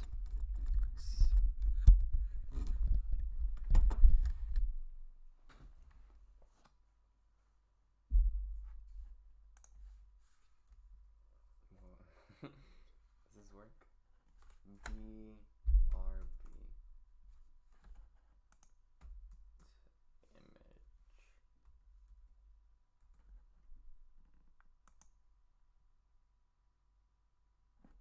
Why is there Jesus Christ? No. I mean, non-controversial figure. Be right back.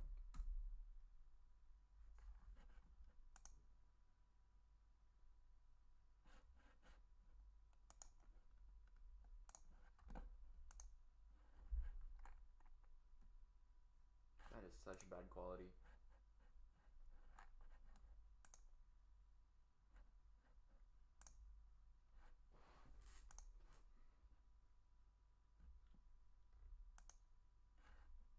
Size large.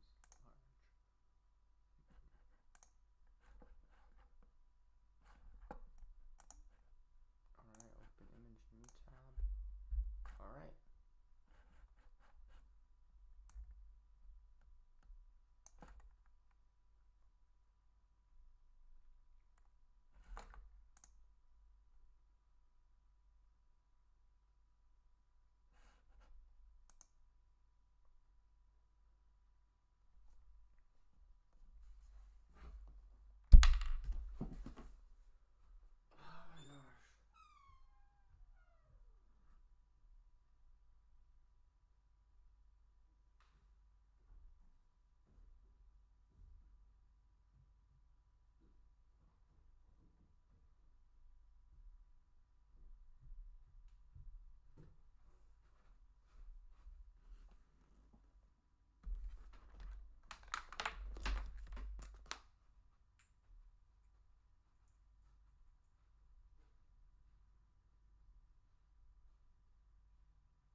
Ah!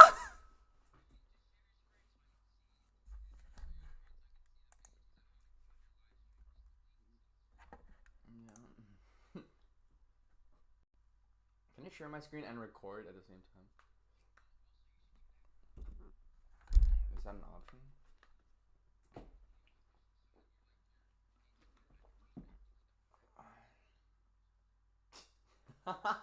I was on I was on my stream. I just screamed into it and I didn't realize I screamed into it. And I just hear my voice played back like 3 minutes later.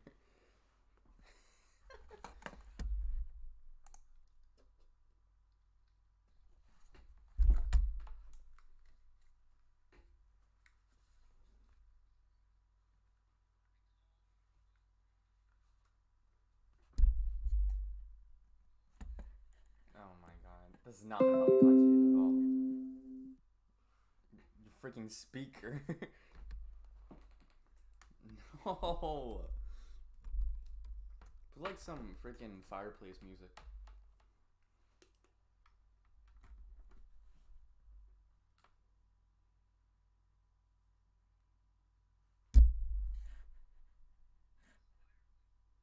I don't know, songs that you play in the fireplace?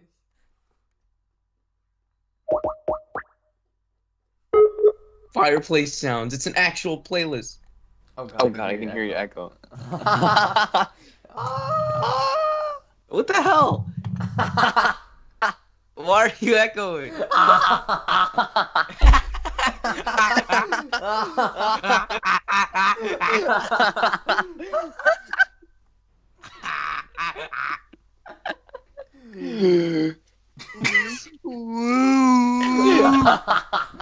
Yo, This stream is so messed up. They They don't hear you, it's just me. Wait, Wait. Hold up. Hold up. Yo, does this Yeah. stream hear me? I mean, hear you? I have no idea. I don't. I'm still the part where you're laughing really hard in the stream.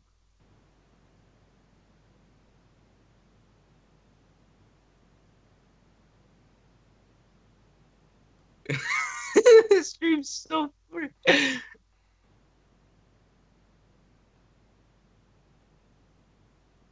All right, your voice is pretty clear. Okay. I'm not gonna watch Of Mice and Men. It feels so weird doing that. What? Just listening to myself, like later. I know, right?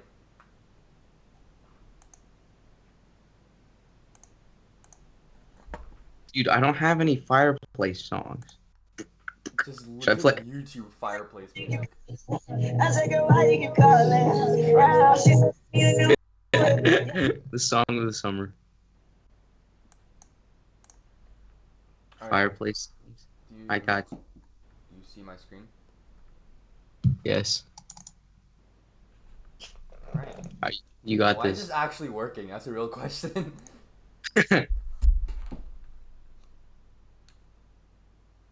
Alright, here we go.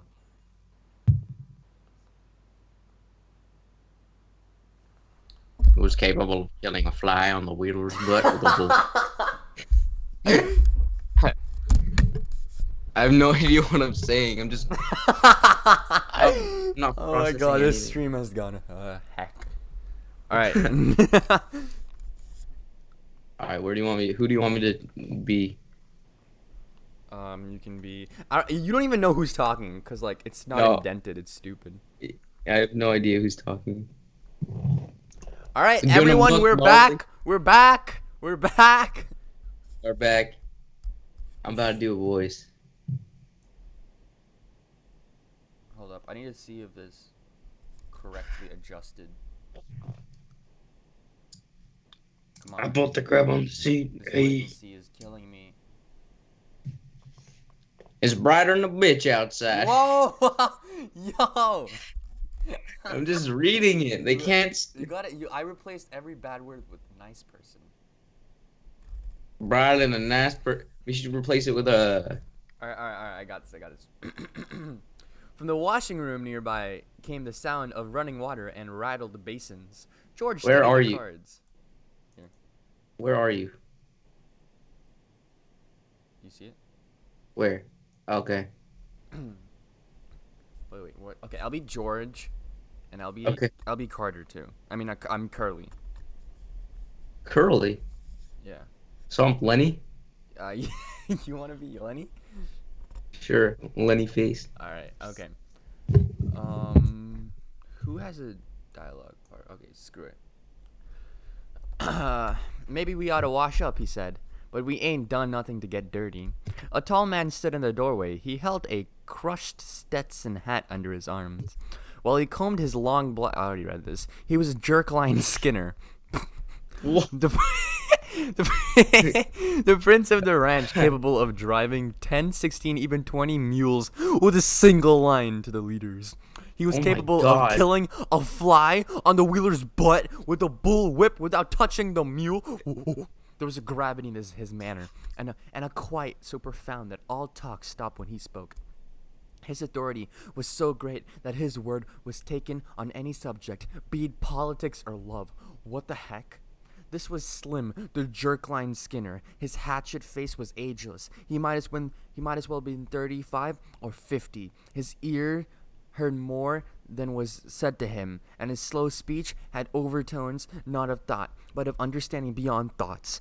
What the fuck? Is this guy God? I don't know. Why do they go so in depth? Like this guy This- they just saw him. And this man, he's talking about his mules and his freaking like hair. His hands, large and lean, was as delicate in their action as those of a temple. What? What is a temple dancer? What temple has a dancer? That defeats the point of a temple. What? He smoothed his crushed hat, creased in the middle, and put it on. He looked kindly at the two in the bunkhouse. Yes, bro, there a bitch outside. He said gently. I'll be him. Can't hardly see nothing in here. You the new guys? Just come, said George.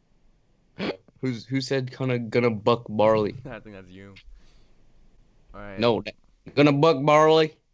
That's what the boss says. Slim sat down on a box across the table from George. He studied the solitaire hand that was upside down to him. Hope you get on my team. He said, his voice was very gentle. Hope you get on my team.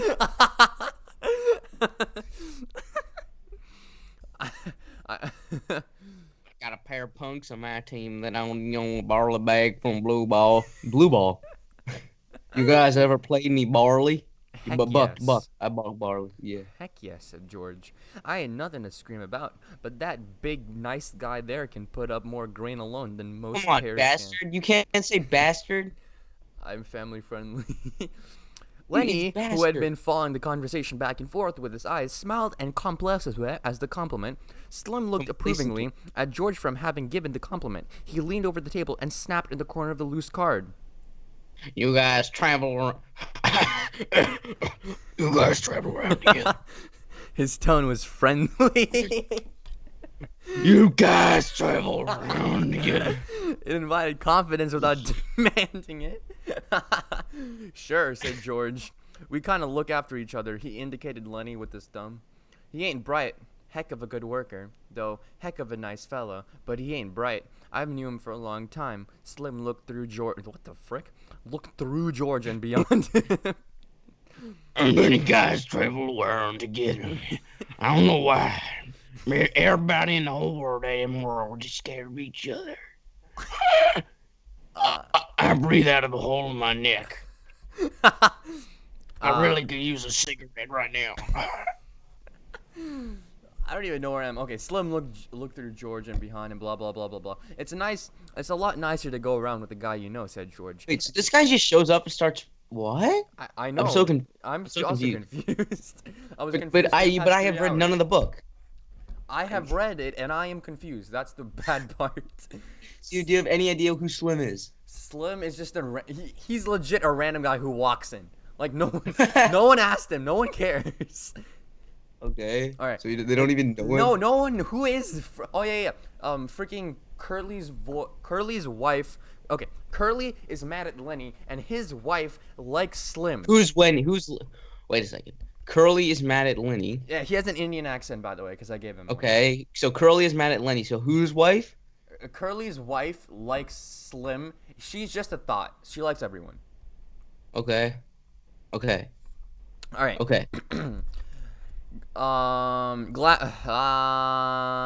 It's a lot nicer to go around with a guy you know," said George. A powerful, big-stomached man come into the big house, his head still dripping water from the scrubbing and dosing. Slim. No, that was Lenny. Wait, what? Was that Lenny? And then stopped and said, Big is a powerful, big-stomached man. Never mind. It was you. Yeah, go on. What should his voice be? Slim. No, no, I'm doing Lenny's voice. You got Alright, Slim. fine. Actually, no, you do Lenny's voice. I'm doing Curly's. Okay. Who's Lenny? What? No, you thought he's supposed to be Indian. No, Curly's Indian. Lenny's. I'm Lenny's... George Milton. This here is Lenny Small. I'll show you. Everyone that I've known says it ain't that small, if you know what I mean. Glad to meet ya, big man said. My name's Carsland. Who's Carsland? Okay, you know what? Screw it. I'm giving him the deep voice. Glad to meet ya. The big man said. My name's Carsland. Carlson.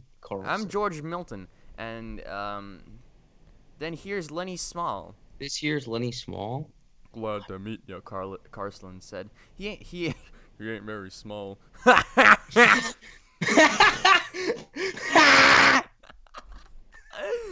Ain't small enough, he repeated. Yeah, ain't small at all. ain't small at all. In fact, he's pretty big, not small. Which is ironic considering his name. Meant to ask you, Slim, how is your...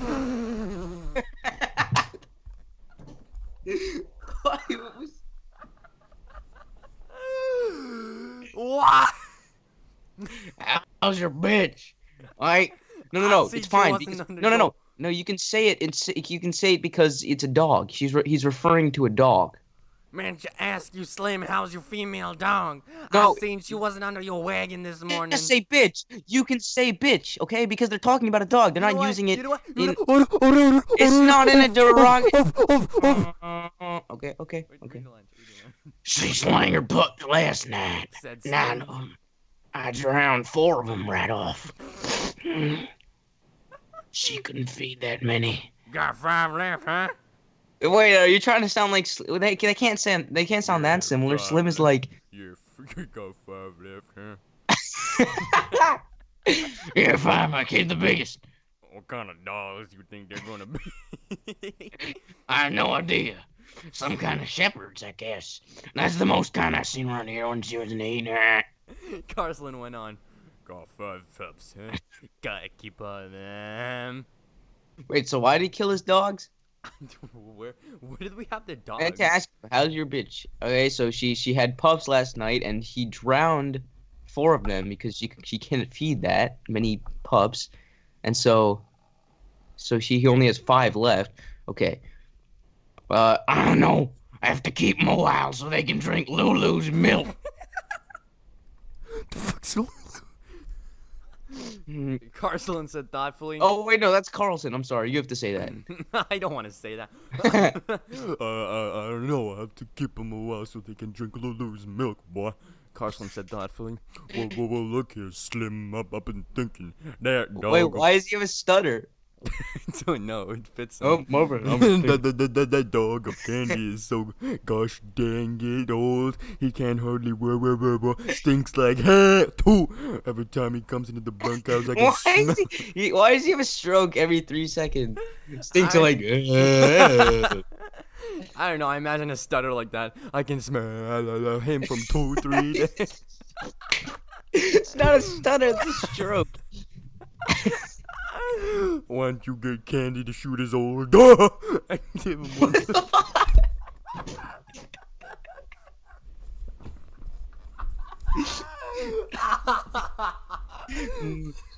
Shoot his old dog. Give him one of the pups to raise. I can smell that dog. What's wrong with Got no teeth. Damn, you're blind. Can't eat. Candy feeds him milk. He can't chew nothing else. Okay. George had been staring intently at Slim. Suddenly, a triangle began to ring outside. Slowly at first, and then faster, and then faster, until the beat dropped. Of it disappeared into one of the ringing noises. It stopped as suddenly as it started. There she goes, said Carslin. Outside there was a burst of voices as a group of men went by. Slim stood up slowly and with dignity. You guys better come on while there's still some need. Only left, none left to come out. Frank? Carslin stepped back to let Slim proceed. Why? You stop saying Carslin. It's Carlson. Arian. Carslin stepped back to let Slim No. proceed. And then the two of them went out the door. Lenny was watching George excitedly. George rumpled his cards into a messy pile. Yeah, George said. I heard him. Lenny, I'll ask him. A brown and white. No, that's Lenny. No. Give him a British accent. Brown and white.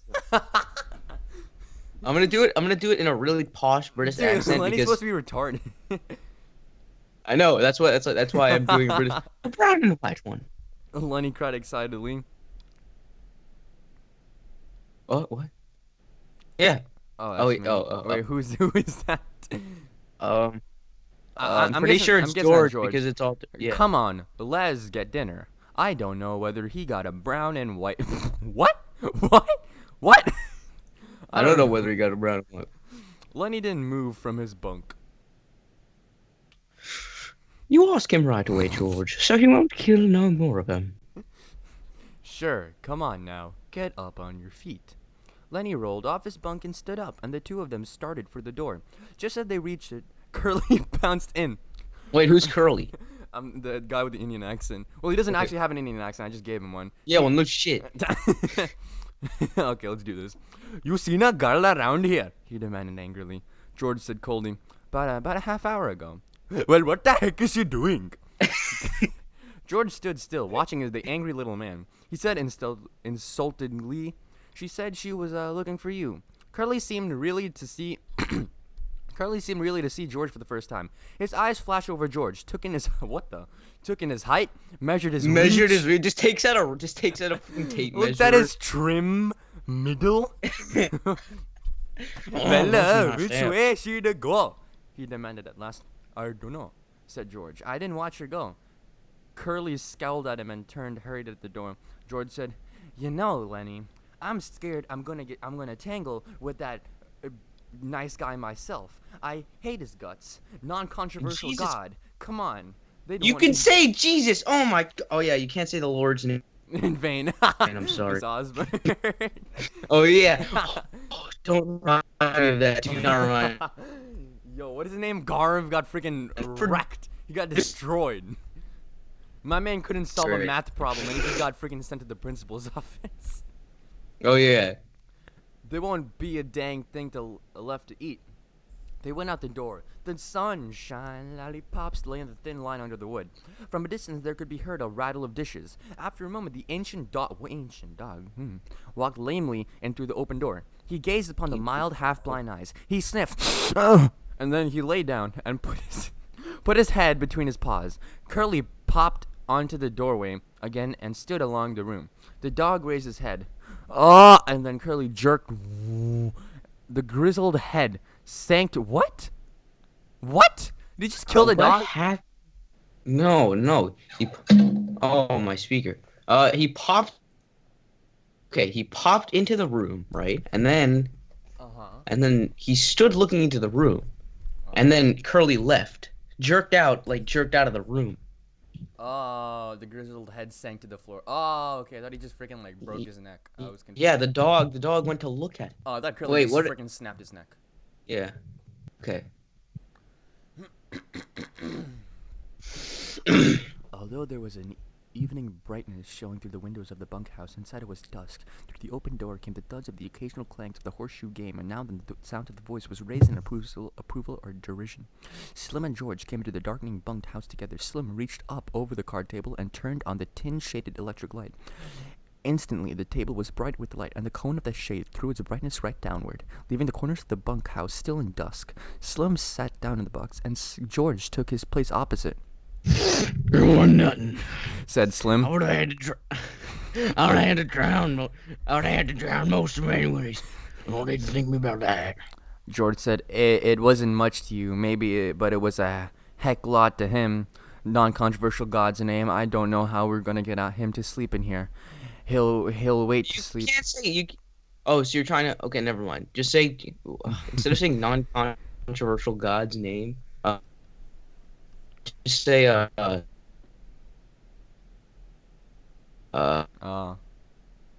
Lord. You know what? Fine. Just say God. Just say God. He'll want to sleep right out in the barn with him. We have to trouble keeping him away from getting right in the bucks with them pups. Wait, so what is this about? He'll want to. I don't know. Oh wait, I don't know how we're gonna get him to sleep in here. He'll want to sleep right out in the barn with them. We have trouble keeping him from getting right in the box with them pups. You weren't nothing. Slim Say repeated. you sure was right about him. Maybe he ain't right, but I never seen such a worker. He damn near killed his partner. Bucking barley. There ain't nobody who can keep up with him. God almighty, I never seen such a strong guy. What a strong man. George spoke proudly. Just tell Lenny what doing a healer to do it. What to do in a heel? Do it It's a if whole it nother don't. language. I know, right? I don't even text like this, and if don't take on figuring, he can't think of nothing to do himself, but he sure can take orders. There was a clang of horseshoe on an iron stake outside, and a little cheer from voices. Slim moved back slightly, so the light was not on his face. But I feel like the dialogue here is like the real life version of not having autocorrect. I don't know. Like, all right, wait. Funny how you and him string along together. It was Slim's calm invitation to confidence. They analyze every single thing that Slim I does. like how you just sound like a freaking retired smoker about to have a heart attack. Funny how you and him. And it was freaking Slim's String calm along. invitation to confidence. Funny how you string. It was Slim's calm invitation to confidence. What's funny about it? George demanded defensively. Well, I don't know. Hardly none of the guys ever traveled together. I hardly never see you guys travel Wait a second, I read the... You know how the hands are. They just came in and they get their bunk and what? They just come in and get their bunk and work a month and then they quit and they go out alone. Never seem to give a damn about nobody. Just seems kind of funny, a cool like him and a smart little guy like you traveling together. He ain't no cuckoo, said George. He's dumb as heck, but he ain't crazy, and I ain't so bright either. Or I wouldn't be bucking barley for my 50 and found. If I was bright, if I was even a little bit smart, I'd have my own little place, and I'd be bringing in my own corpses instead of doing all the work, and not getting that what comes up out of the ground. George fell silent.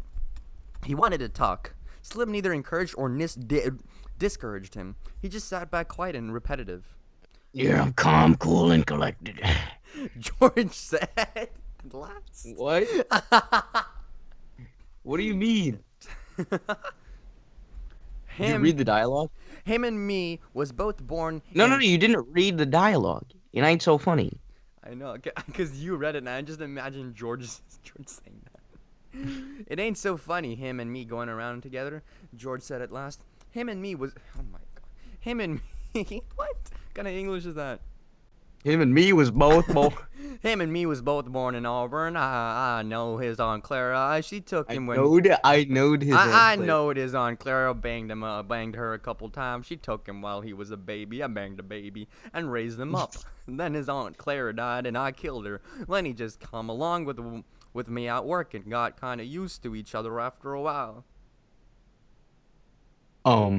Said Slim. George looked over at Slim and saw the calm, godlike eyes. Turns Just into staring freaking into him. Just freaking a chapel comes by. God-like God. eyes fasten on him. He stands up and Freaking levitates. he grows wings. He grows wings and flies out of the house. He breaks through the window. With like a freaking Just goes- smoke. goes- Still, he, still like- has a smoker's voice. He literally he like the entire room is engulfed in light, and he turns into his immortal form, and then he just leaves. Funny. Literally, he's Said like George's eyes literally burn off. I used to have a heck lot of fun with him. With Im. Used to play jokes on Im because he was too dumb to take care of himself. But he was too dumb to even know he had a joke played on him. I had fun. He didn't. I bullied him. But me seemed god dang smart alongside him. me seem. Yeah, I was smart when I said me seem. Why? He said it made me seem goddamn smart alongside him. Oh, okay. I thought it was just. He didn't say stupid. it. Yeah.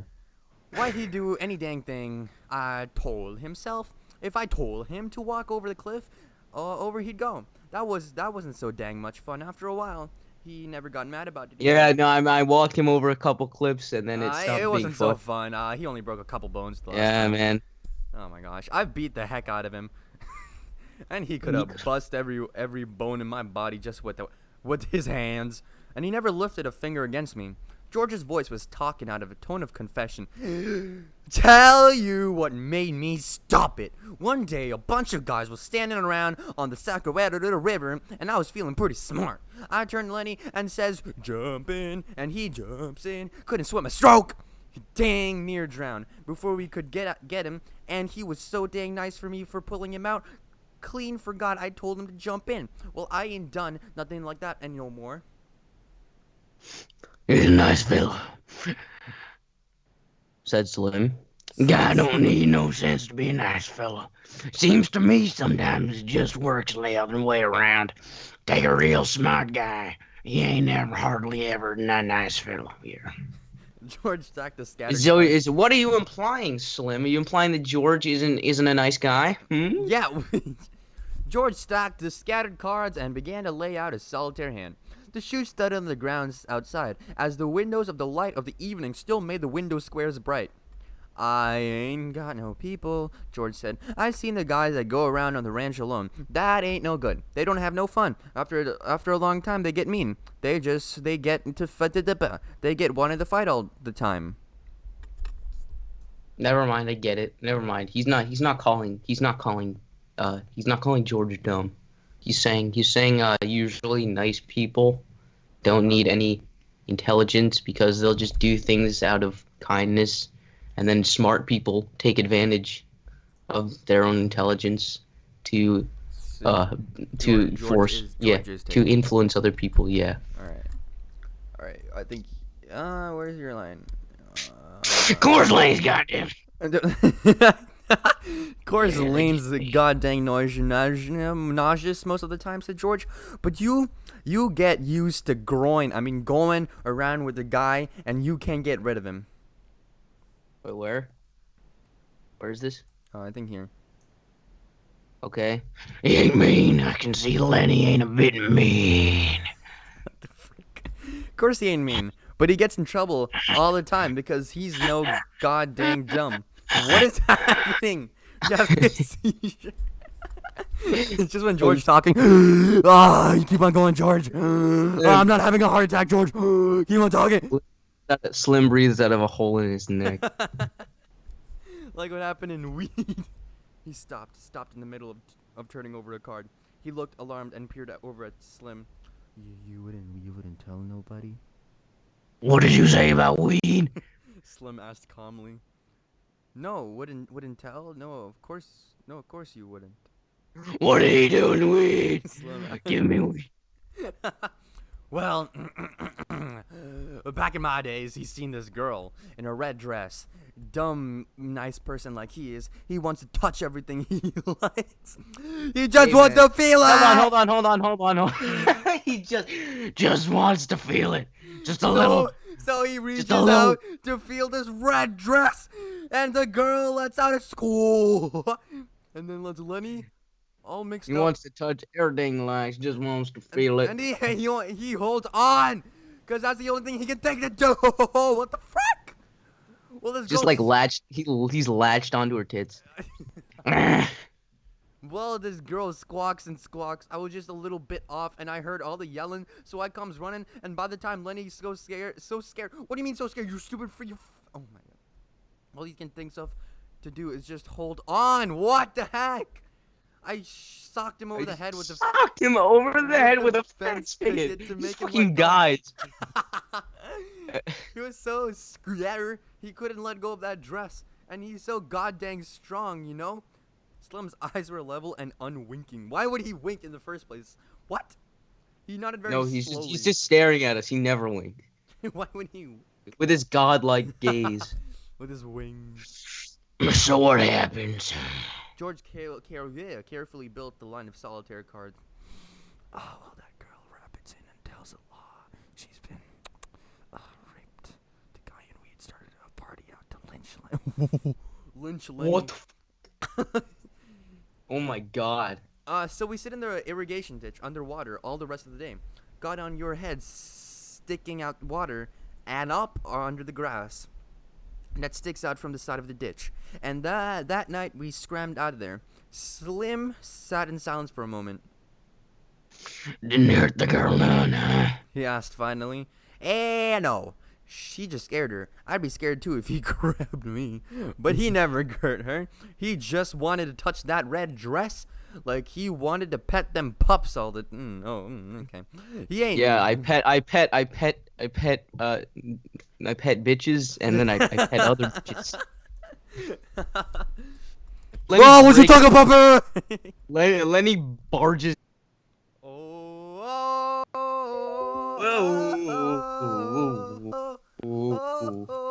Whoa.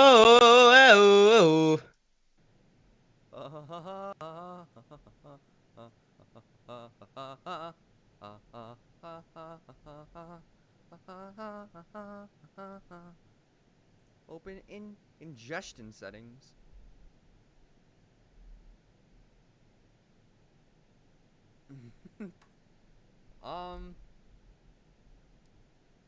Details. Ingestion.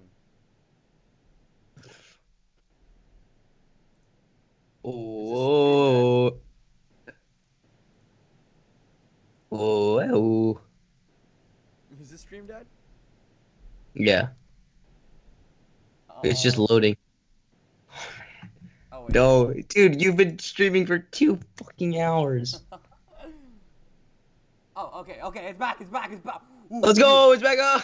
Okay, we can go back to freaking screaming. Nice. Oh, shoot. Alright. Oh, is it back? I'm not even sure. How Hold do up. you know whether we'll be back? Oh, shoot. Oh, it's mad. Lenny came in and Alright. what you been saying about me, bitch? What you been talking about? Alright. I can tell him he can get my off. Of course he ain't. He's doing the damn thing. Lenny came in through the door. He blue denim coat over his shoulders like a cape. Lenny came in through the door. He wore his blue denim coat over his shoulders like a cape, and he walked, hunched way over. Hi, Lenny, said George. How you like the poop now? Lenny said wait. Oh, Lenny said breathlessly. What? Oh, I'm Lenny? Yeah. What is... Oh, he's brown and white, just like I wanted. I like him when it's brown. He went directly to his bunk and lay down and turned his face to the wall and drew. He literally, got a pencil and started drawing his knees. George put down his cards very deliberately. Lenny, he said sharply. Very deliberately. Like he throws... What the- look at me. Look at me put these cards down. Let me Look look at at me this. deliberately. Deliberately put these cards down. Oh, look at how intentionally I'm putting these cards down. Watch. Yeah. There you go. See how I did that? That was deliberate. All right. Lenny, he said sharply. Lenny twisted his neck and broke his neck and looked over his shoulder. What? Oh. Huh? What do you want, George? I told you couldn't bring that pup in here. pop, George. Have no... I have no pop. What? George went quickly to him, grabbed him by the shoulder, and rolled him over here. He reached down and picked the tiny puppy from where Lenny had been concealing it against his stomach. Lenny sat up quickly. Give him to me, George. George said, "You get right up and take this pup back to this nest. He's gonna sleep with his mother. You wanna kill him? Just born last night and you take him out of the nest. You take him back, well, let's slim not to tell you what you have him." Lenny held out his hands pledgingly. Pleadingly. Yeah. Give him to me, George. I'll take him back. I didn't mean no harm, George. Dude, Honestly, I didn't. Dude, you sound like that. Just wanted to pet him a little. You sound like that monkey from from Madagascar. What? Don't you remember the What are you talking about? the monkey from Madagascar, the penguins, remember? Penguins from Manny. Oh. That monkey. He's not a monkey. Yeah. Oh, wait. This No. Yeah. It's not that. He's not. That character's not. You're talking about the tiny ass, like the. Get up. Get up. the monkey and the dumb monkey, the monkey who I like don't- speaks in sign language. Alright, I think my Skype is breaking. Which, how do I sound like it? Or robot. Wait. Listen to the recording.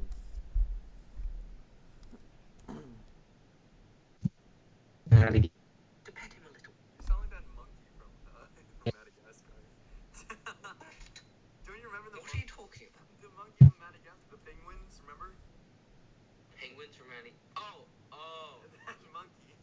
He's not a monkey. Yeah. Oh, wait. No. Yeah. It's not that. He's not. That character's not. You're talking about the tiny ass, like the. Wait, why is it not breaking? Oh, there The monkey and the dumb monkey, the monkey who like speaks in sign language. Alright, I think my Skype is breaking.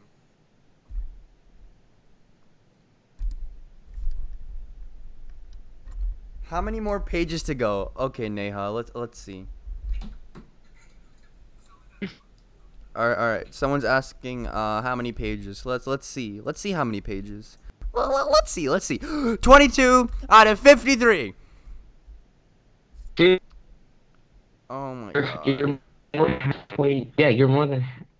Yeah. I'm not even half. Hold on, let me end and come back.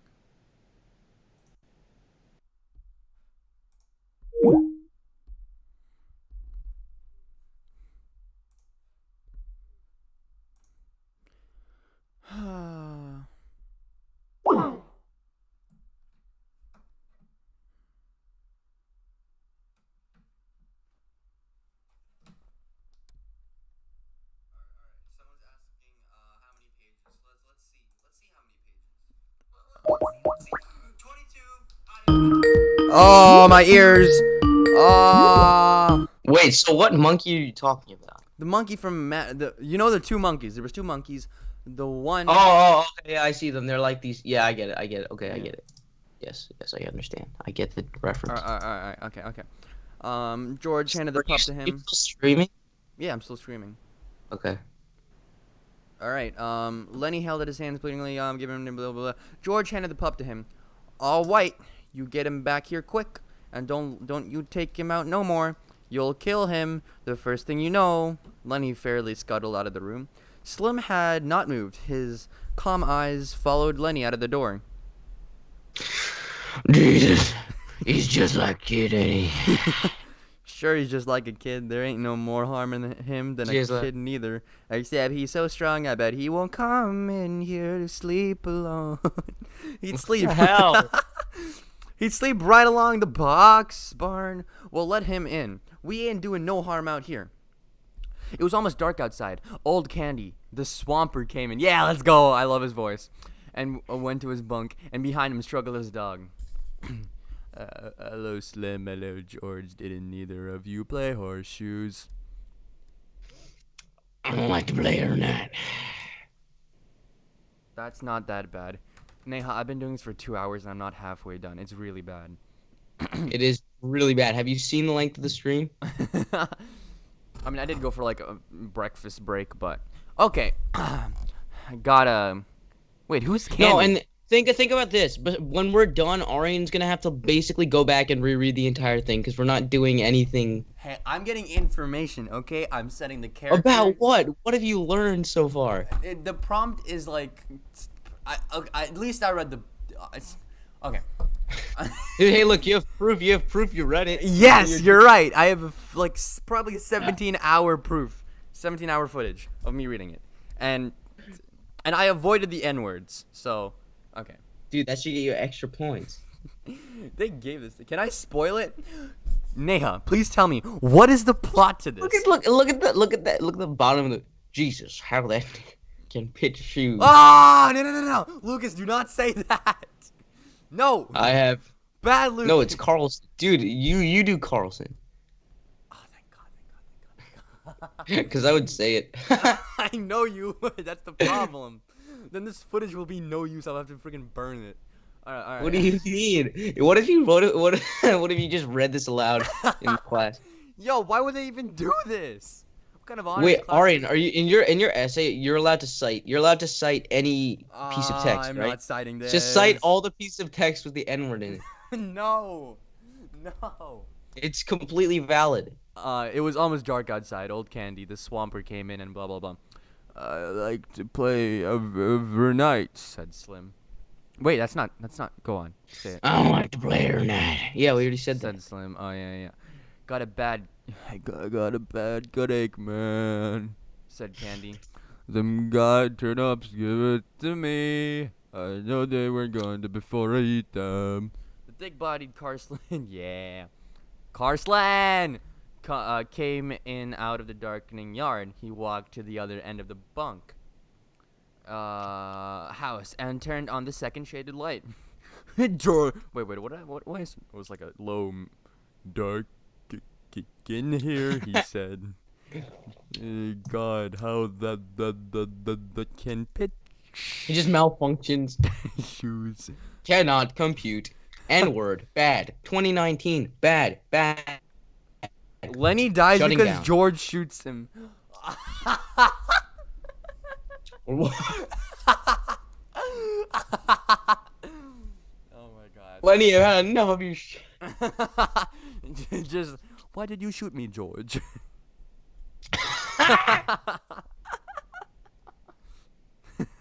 There seems to be a bullet in my There head. seems to be a hole in my body, George. Ah. Alright. It's plenty good. That ain't right, he says Carslan. You don't give nobody else a chance to. He stops and sniffs the air, and still sniffing, looked down at the old dog. God almighty, the dog stinks. Get him out of here, Candy. I don't know nothing that stinks as bad as the old dog. You gotta get him out of here. Candy rolled to the edge of his bunk. He reached out and patted the ancient dog. He apologized. I've been around him so much, I never even noticed he stinks. Well, I can't stand in here, said Carslan. The stink hangs around when he's gone. He walked over with a heavy leg stride and looked down at the dog. Got no teeth, he said. He's all stiff with rash. He ain't no good to you, Candy. All right, Arian, let's sound it out. Let's put it rheumatism. Rheumatism. Rediman. Redmond. What? Cody Banks. This is racist. Yes, of course it is. It's definitely racist. The book is very racist. Wait, who's saying this is racist? Some guy. Some guy. Well, guy. It's racism is okay. It's so sad. Racism was okay at this time, and in this scenario, in this context, Neha Yera says. because it's accurate. It is so sad. Crying face. No. Okay. This is racist. Shut the fuck up. Okay. Liberal. Chill. Agent Cody Banks. Chill. He's the guy from my school. His name is Logan. Pretty cool. Logan. Yeah, Logan. Okay. Logan who? You don't know him. Are you sure? Yeah. You sure? Dang right he is, said Carsland. Blah blah blah. Okay, I stripped up. Okay. He ain't no good to you, Candy. He ain't no good to himself. Whining and then you shoot him, Candy. The old man squirmed uncomfortably. I had him so long, had him since he was a pup. And didn't cheat with him. He said proudly, "You ever think it's time to look to him now?" And he was the best dang sheepdog. What the hell? I ever seen. George said, "I seen a guy in the weed, and he had an air today with herd sheep. Learned it from the other dogs. Carlson was not to be put off." Why am I doing all of this? Okay, you got the old guy. Okay, What? No. You No. got- Oh, I- you got Wait, Candy. the- Racism is okay. He quoted you.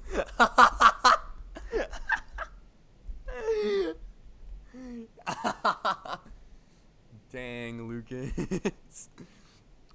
All right. Carsland was not to be put off. Hello? You can't quote me. Your Skype is breaking. Hello? I'm just saying racism was normal back then. Carsland was not to be put off. Look, Candy, this old dog just suffers himself all the time. If you want to take him out and shoot him right in the back, shoot me in the head too. He leaned over and pointed right here. Why'd he never know what hit him? Candy looked up unhappily. Where are we? Right here. Okay. No, I could not. No, I'm gonna do Sensei Wu. I couldn't do that. I had him too long. Heard you don't have no fun, Carsland insisted. And he stinks to beat hell. Tell you what you want, I'll shoot him for you, then it won't be that big. Kenny threw his legs off his bunk. He scratched the white stubble whiskers of his cheek nervously. Huh? Oh, I'm so used to him. He said I had him softly. I had him for a pup. Well, you ain't been kind to them keeping him alive, said Carson. Look, Slim's biatch got a little red now. I bet Slim would give one of them pups a raise up, wouldn't you, Slim? The Skinner had been studying the old dog with his calm eyes. Yeah, you can have a pup if you want to. He seemed to shake himself free for speech. Wait, who's saying that? Carl's right, Candy. That dog ain't no good to himself. can I please switch up his voice? Go ahead. I wish somebody'd shoot me if I. Wait, no. Well, I wish somebody'd shoot me if I. No. I wish somebody'd shoot me if I'd get old and a cripple. Candy looks helplessly at him, for Slim's opinions were law. For law? What does that mean? Were law. For Slim's opinions were law. Meaning Slim's Slim's opinions were final and. Yeah. Wait, who says that?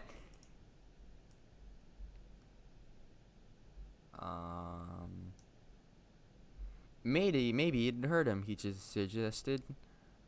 Okay. Maybe it had hurt him. He suggested. I don't mind taking care of him. Carsland said. The way I shoot him, he wouldn't feel nothing. I'd put the gun right here. He pointed with his toe right back of the head. He wouldn't even quiver. Candy looked for help from face to face. It was dark, quiet outside now. A young laboring man came in. His sloping shoulders were bent forward, and he walked heavily on his heels. As though he carried an invisible grain bag, he went to his bunk and put his hat on the shelf. Then he picked a pulp magazine from a shelf and brought it to the light over the table. Wait, who's this guy? He's just a random guy that comes in, okay? It's normal. Did I show you this? He asked. Show me what? Oh yeah, this is you. Is that the voice you're using for him? Yeah, he's just. You're gonna tire out. You're gonna tire yourself out real I'm quick. already tired out. Show me what? The young man, the youngin turned to the back of the magazine, put it down on the table, and pointed with his finger. Right over there. Slim bent over. Don't, said the young man. Right there. Dear editor, I read your mag for 6 years, and I think it is the best on the market. I like stories by Peter Rand. I think he's a wingding. Give us more like the Dark Rider. I don't write many letters. I just would tell you that I think your mag is the best time's worth I ever spent. Slim looked up questioningly. Wait. What do you want me to read that for? Wit said, "Go on, read the name on the top." Yours for success, William Tenner.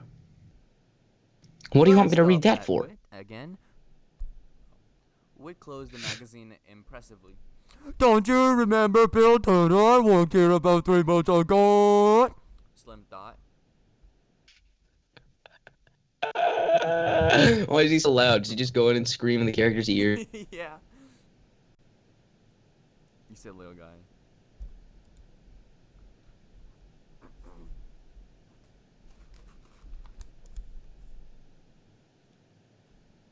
I drove a cultivator. Wait, I finished my line. All right. Oh, I think my Skype's breaking. Yeah. That's up! Wit cried. That's the goal!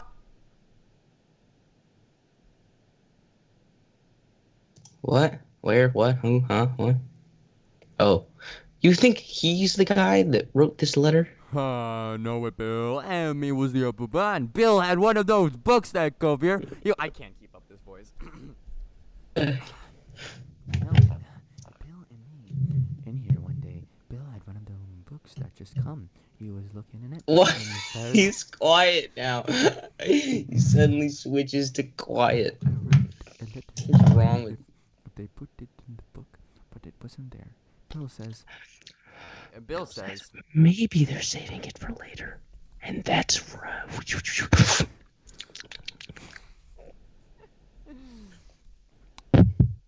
guess.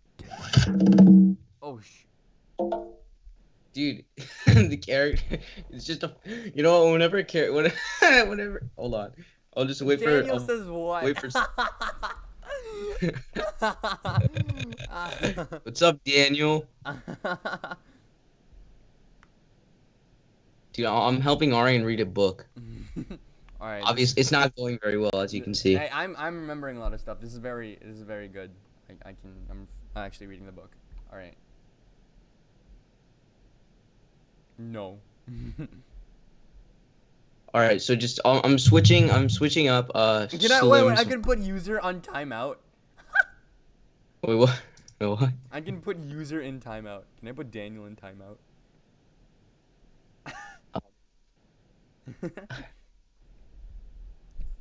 No. All right, read your line. Okay, wait. Whose line is it? Slim. All right, I'm switching up Slim's voice. So just Alright. do the line before Slim's. Bill says, maybe they're saving it for later, and that's why they done that as it is.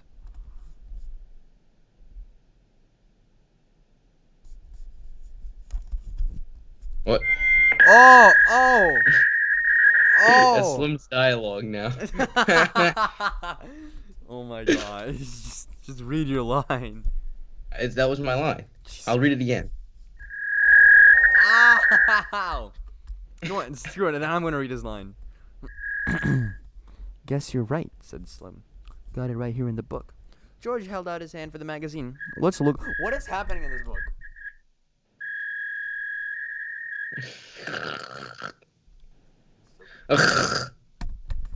George held out his hand for the magazine. Let's look at it. Wit found the place again, but he did not surrender his hold on it. He pointed out the letter with his You know what you could do? Dude, you could make your own audiobook. You could copy and paste all this text into a text-to-speech engine and have it read it to you.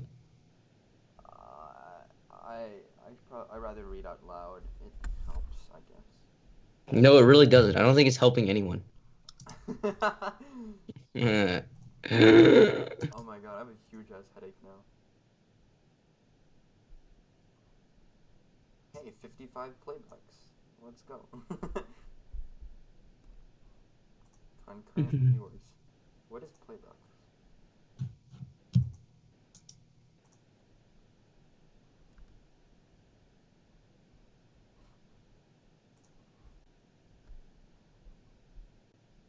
I hit the pinnacle at 5 viewers.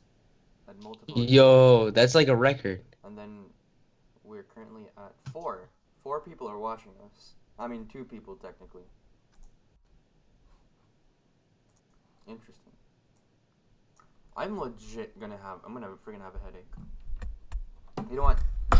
All right, everyone. I'm just gonna bookmark this. I'll come back tomorrow. Okay, very good, very good. Hey, actually, wait. What's the half of 53? What? 27. Dude, you're like almost at half. Like maybe 26.5. Alright, freaking. You know what? If I just read anymore, there's nothing gonna go in my head. what page you on? 25. Dude, you're like pretty much done with the pretty much done with half of it. Alright, everyone, the stream is gonna continue tomorrow. I'm gonna put a BRB sign until tomorrow. Uh-huh. Alright, I hope you guys have a horrible day, cause I will also have a horrible day. Goodbye.